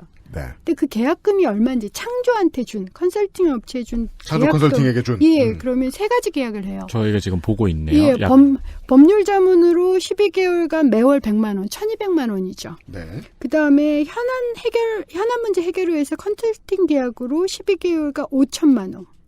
그러면 약 6,200만 원 들어갔어요. 아니요. 매월 5천만 원이니까 6억이요? 6억. 네. 그 다음에 대외비 약정서가 있어요. 이거를 지금 저희가 보고 있는데요. 예. 약정서 가로치고 대외비라고 예. 되어 있고요. 위에 있는 거 말고 밑에 세부적인 약정 내용을 한번 읽어드리겠습니다. 성공보수는 다음과 같이 지급한다.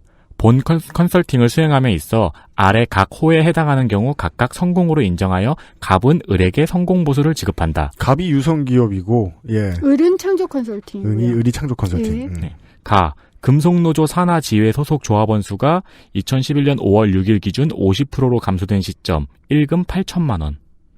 나 금속노조 산하지회 소속 조합원 수가 2011년 5월 6일 기준 20%로 감소된 시점 1금 8천만 원. 이게요. 저는 이제 박병호 선수 계약 내용에서 이런 얘기 들었어요. 20홈런. 2할 8푼 뭐 이런 경우에. 그렇죠. 즉 이 보너스를 주는 것의 상당 부분 몇 배라고 표현하는 게 나쁘지 않습니다. 틀리지 않을 겁니다. 몇 배에 해당하는 수익을 갑이 내기 때문이겠죠. 그렇죠. 장사는 그렇게 하는 거죠. 이걸 이뤄내면 그렇죠. 그럼 이거는 정확하게 말해주고 있네요. 너네들이 노조 파괴를 잘하면 우리가 되게 많이 버니까 그걸 가지고 많이 나눠줄 수 있어. 그러니까 최소한 9억 가까이, 9억 뭐 10억 가까이는 주겠다라는 얘기잖아요. 그러면 도대체 얼마를 벌길래 노조를 파괴해서. 우리가 앞으로 운수인 박사님한테 이 얘기를 몇 시간을 더 들어야 되는데 벌써 1시간 반 만에 세상은 물건 팔아 장사하는 것이 아니구나라는 생각이 들어요. 얼마짜리 장사입니까 이게? 엄청난 장사인 거예요. 상상이 안 가는 거예요 도대체. 그래서 제가 대선에서 정말 이 정권을 바뀌면 이런 것들에 대한 그 조사만이라도 하자라고. 그러니까 이런 것들을 4년 동안 조사만 하시는데 또 4년이 모자르셨죠. 해결은? 그러니까 해결은 어떤 거였느냐면 스탑은 됐어요. 그러니까 제가 항상 얘기하는 게 국회에서 다른 건 못할지라도 문제가 발생했을 때 초기 개입을 하잖아요. 스탑시킬 수 있어요. 빠르게 개입하고 집중을 하면 스탑시켜요. 그러니까 그건 했어요. 뭐 SJM 노조 파괴 이건 스탑을 시켰고 유성은 일정하게 진행된 상황에서 했지만 어쨌든 이런 증거 자료가 밝혀지면서 스탑이 됐어요. 스탑이. 정치는 약자에게 개입을 하는 그 순간 다른 건 해결을 못할지라도 의회에서 스탑을 시킬 수는 있어요. 더 나빠지는 건. 그건 했다는 거죠. 더 나빠지는 거 스탑하고 자료 모집해서 이런 거 공개해서 공감을 얻어내고 만약 정부까지 바꿔낼 수 있으면 스탑을 시키는 것 이상의 행위를 할 수 있죠. 처음에 그 아저씨들이 이제 을지로위원회를 다룰 때만 하더라도 저도 PD도 거기에만 집중을 했단 말입니다. 얼마나 많은 약자를 이 금배지들을 휘두르려면 도와줄 수 있겠는가. 근데요, 실제로 가장 크게 영향을 미치는 건 기업이 돈을 못 벌게 하신 거네요. 그렇죠. 그래서 아주 큰 돈을. 그래서 을지로위원회나 뭐 저 같은 의원들을 굉장히 싫어하는 거겠죠. 돈을 못 벌게 하니까. 가장 중요한 걸 못하게 막은 거예요. 그냥 뭐 혼나서 혹은 국회의원분들이 이제 워낙에 소시적부터 학생회장 하고 이러다 보니까 평생 그동안 목이 뻣뻣한 인상을 주는 사람들이 있어요. 그래서 말투가 기분 나빠서 그래서 싫어하는 게 아니라 실질적으로 너무 큰 손해 끼쳤기 때문에. 그렇죠. 노조 파괴를 하면 벌 수 있는 돈을 꽤 많이 가져갔기 때문에. 그렇죠. 아하. 그러니까 재벌 저격수 이런 표현 하잖아요. 기업 국감. 이런 얘기로 하고 싶은 것은 왜 내가 빨대를 꽂고 있는데 네가 막니 이거예요. 그러네요. 제 본질은 그거네요. 그리고 너한테 이익도 없는데. 그렇죠. 너 그럼 금배지 떨어진다. 제가 항상 듣는 얘기가. 그렇게 하면 넌 배지도 떨어지고. 공천도 못 받아요. 공천도 못 받고 그럴 수 있는데 너는 왜 본인이 그런 말씀을 이익도 아닌 게 나서서 그러냐. 라는 질문을 매번 받는 거죠. 그게 기업의 진심이네요. 우리는 서로의 이익을 걸고 싸우는 중인데 당신들은 뭔데. 왜냐하면 아무리 생각해도 노조한테서는 받을 리베이트가 없으니까. 이해가 안 되는 거예요. 그게. 이해가 안 된다는 게 반증이네요. 네. 우리는 이걸로 돈을 번다. 네. 그러니까 저는 이해가 너무 잘 돼요. 그건 좀 쉬운, 그러니까 제가 유리한 지점이에요. 그러니까 저는 기업이 무슨 짓을 하면 틀림없이 이게 이익과 연관된다. 네. 딱 이 생각만 해요. 그래서 어디인가 찾으면 조금씩은 찾아져요. 역으로 기업주, 특히 재벌 대기업 쪽은 이해가 안 되는 거예요. 저 같은 사람이. 두 번째 이 손해배상으로 돈 버는 것과 노조를 파괴해서 돈 버는 것이 연결되어 있는 이유를 제가 지금 보고 있습니다. 예. 유성기업의 사례. 예. 노조를 파괴했더니 재판부는 기업의 손을 들어주기 때문에 예. 손해배상도 쉬워지므로 굉장히 쉬워지죠. 노조를 파괴하는 것이 곧 손해배상으로 나오는 돈이다. 예. 그러면 이제 직원들의 사돈의 팔촌의 선산이 내 것. 그렇죠. 네. 그러면서 하여튼 일석십조, 20조의 도움을 받게 되는 것 같아요. 그 다음에 이제 제가 이 현대자동차에게 보고 목록뿐만 아니라 현대자동차가 어떤 지시를 했는지 그래서 보고 있으면 유성기업 사장은 현대자동차의 부장 정도 되는 것 같아요. 꼭. 이 이메일 내용을 보시면 지시를 하거든요. 네네네. 그 지시 내용도 올해 1월이네요. 현대가 유성기업 노조 파괴에 개입했다는 이메일이 발견된 것이. 이게 제가 국회 낙선하기 직전이어서 기자회견을 했었어요, 같이. 그래가지고 보시면 이 뭐 현안 협의 뭐 이래가지고 유성기업 노조 관련 회의를 하자. 그리고 이런 얘기도 하잖아요. 신규 가입 인원이 최근 일주일간 한 명도 없는데 이게 신규 가입 인원이라면 이제 새롭게 자기네들이 만든 노조에 신규 가입 인원이 최근 일주일간 한 명도 없는데 어떤 활동을 하고 있는지 구체적으로 점검하고 9월 20일까지 220명, 9월 30일까지 250명, 10월 10일까지 290명 목표로 그러니까 노조 인원을 늘려라 이렇게 목표로 주었는데도 불구하고 한 명도 없는 이유가 뭐냐? 현대에서 유성한테 물어본 거죠. 어용 노조 생긴 거에 가입자가 늘어나지 않는 이유까지 하청업체한테 물어본다. 그렇죠. 그리고 목표도 주었고. 그렇죠. 나는 네가 너무 궁금해. 네. 이런 팀이 있는 거예요. 오도매틱하게 정말. 이거 무슨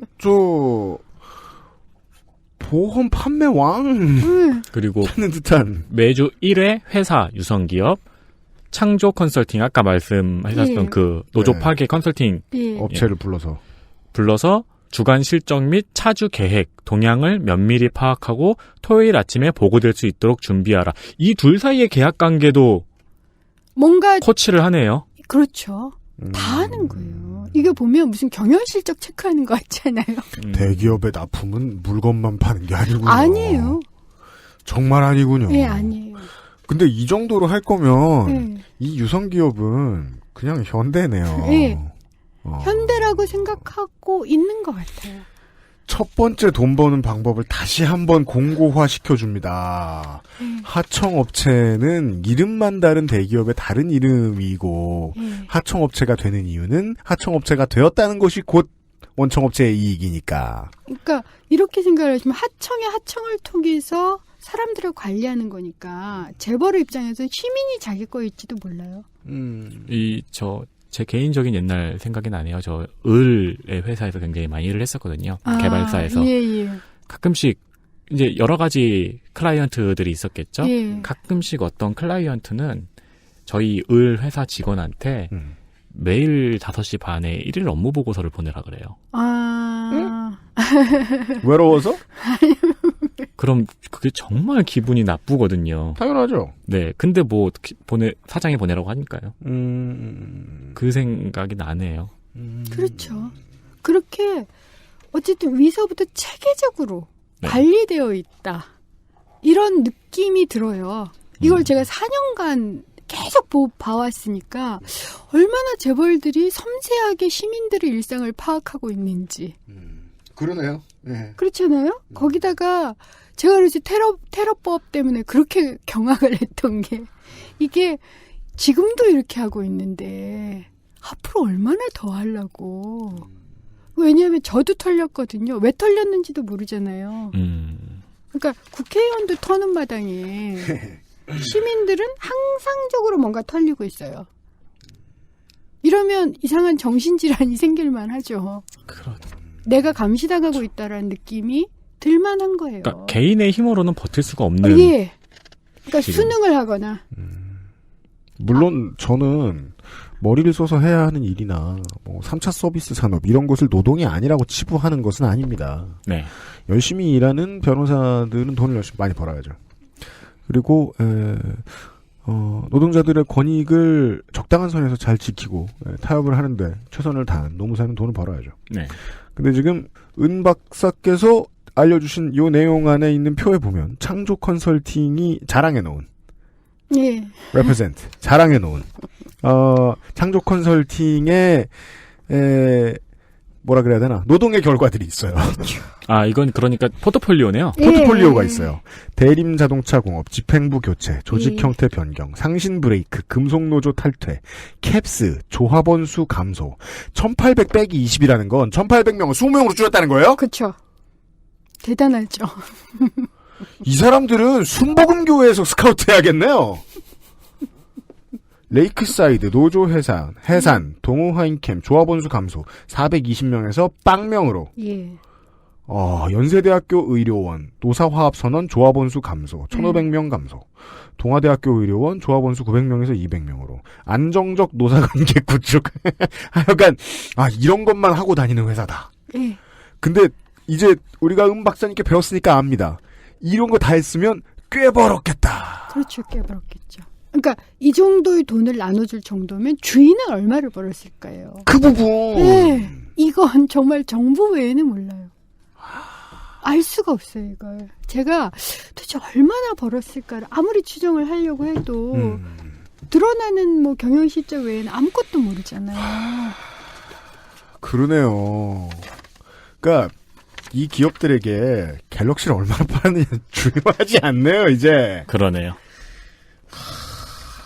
이런 기본 빨대가 있기 때문에 강한 거예요, 재벌이. 그러네요. 그렇잖아요. 그러니까 생각하면 알려주신 당장 이건 뭐 노조 파괴해서 버는 돈 가지고 전국을 다 뒤엎을 치킨 프랜차이즈 하나 금방 만들 수 있어요. 그렇죠. 치킨 프랜차이즈 만들어서 또 돈을 벌어요. 프랜차이즈도 망해도 그것도 제가 알려드릴 텐데 망해도 본사는 안 망하잖아요. 그렇잖아요. 창조 컨설팅이 자랑스럽게 정리한 내용에 있는 아까 읽어주신 회사들이 낯익은 회사도 굉장히 많아요. 굉장히 많죠. 지금까지 문제가 되는 회사들이 있죠. 근데 네. 문제는 이 창조가 그러니까 지옥의 문을 열어버린 거예요. 그러니까 이게 창조 이후에 제2, 제3의 창조들이 수없이 나타난 거죠. 작은 회사들이 아니잖아요. 예. 만도, 캡스, 대림자동차, 연세대학교 의료원도 굉장히 오랫동안 싸웠지 않았나요? 그때 그래서 싸웠어요.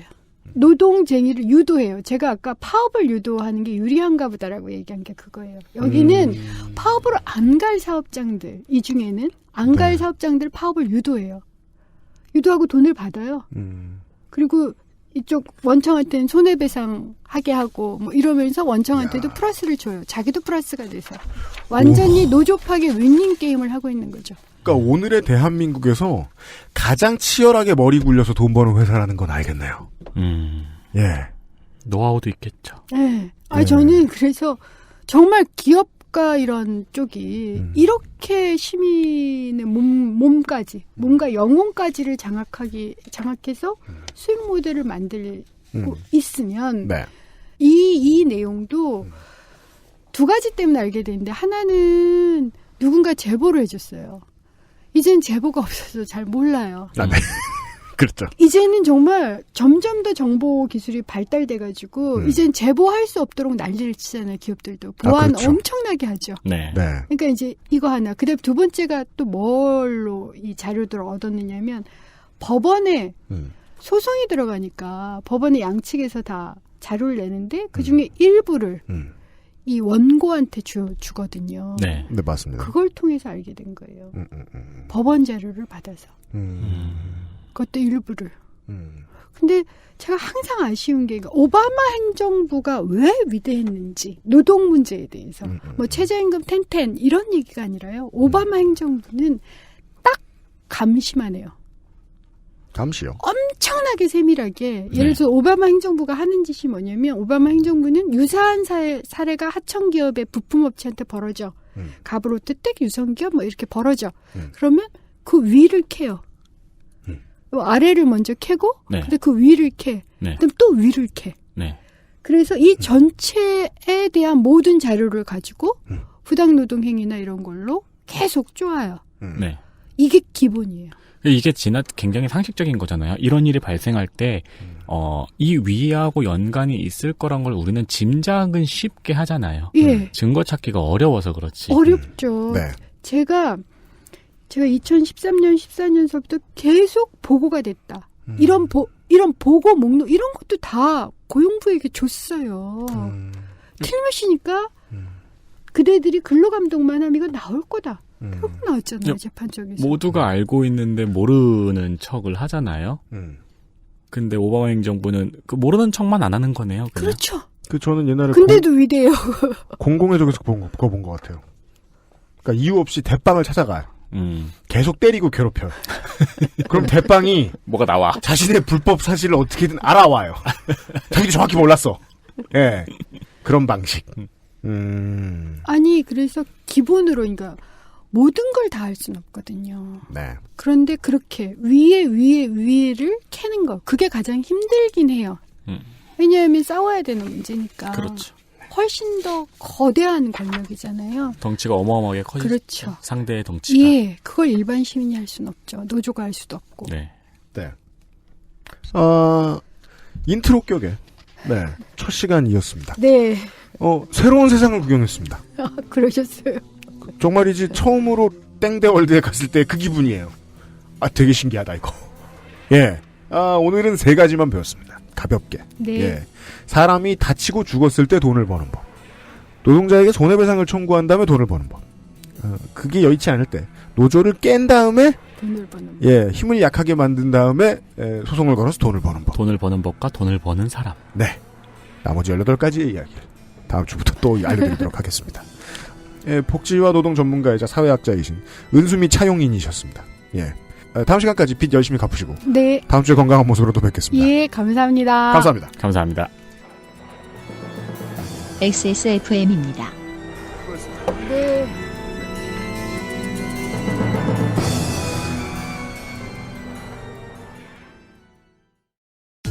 젊은 남자라고 머리카락 고민 없는 거 아니잖아. 그래도 명색이 남친인데 맨날 모자만 씌울 수 있나. 그래서 내가 비장의 선물을 했지. 갑자기 확 좋아진 건 아니어도 얼굴은 정말 밝아졌어. 차이가 느껴지나 봐. 빅그린 투쓰리 약산성 샴푸.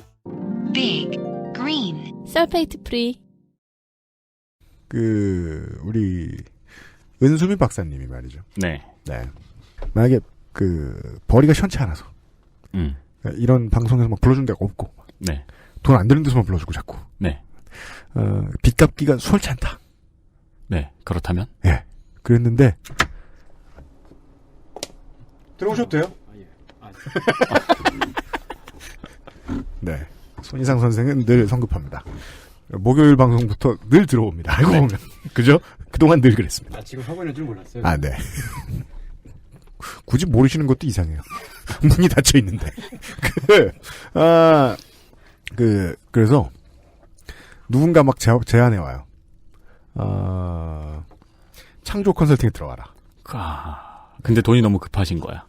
돈이 너무 급해. 네. 근데 막 액션 영화의 이제 주인공들이 네. 그 잔인무도한 짓들 하고 다닐 수밖에 없는 이유들이 막 나오잖아요. 그 뭐 딸이 납치가 됐다든가 그런 상황이에요. 누가 막 20억을 요구해. 네. 그럼 이런 거 잘하실 거예요. 오늘 나온 얘기 잘하실 거예요. 그렇죠. 거의 완벽한 인재죠. 그러니까 이렇게 얘기해야 돼요. 우리는 오늘 이제 재벌의 탐욕이 잘못됐다. 네. 이런 얘기는 됐고요. 네. 그런 얘기는 어디 다른 팟캐스트 가서 들으시면 되고요. 제일 이게 우리가 지금부터 시작할 이 시리즈의 제일 중요한 부분은 그거예요.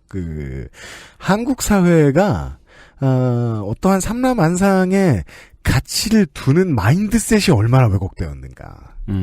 예. 누군들 무조건 돈만 벌려고 이러고 싶겠냐는 겁니다. 예. 네. 근데 누가 이렇게 됐는가, 누가 이러고 있는가 보다 중요한 것은 어쩌다 이렇게 됐는가를 이제 청취자 여러분들 생각해 봐 주시면 좋을 것 같아요.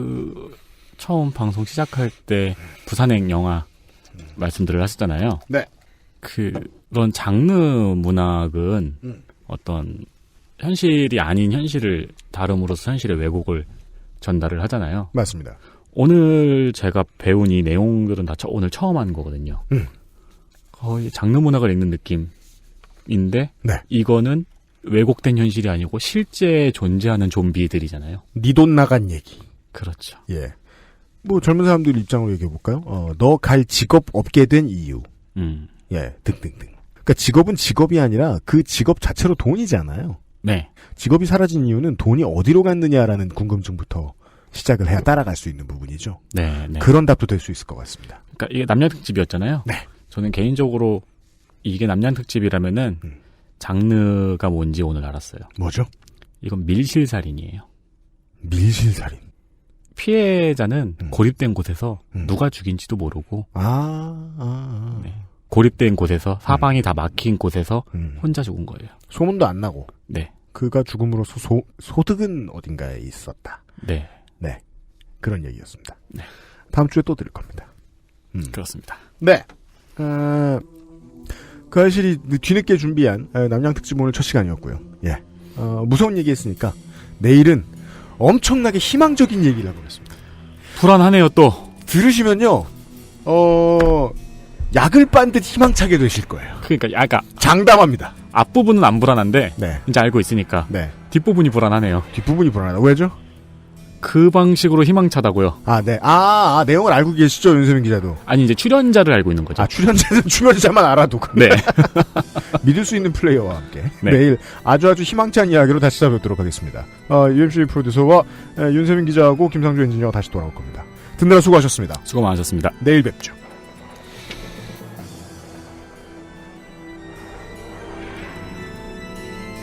XSFM입니다. I, D, W, K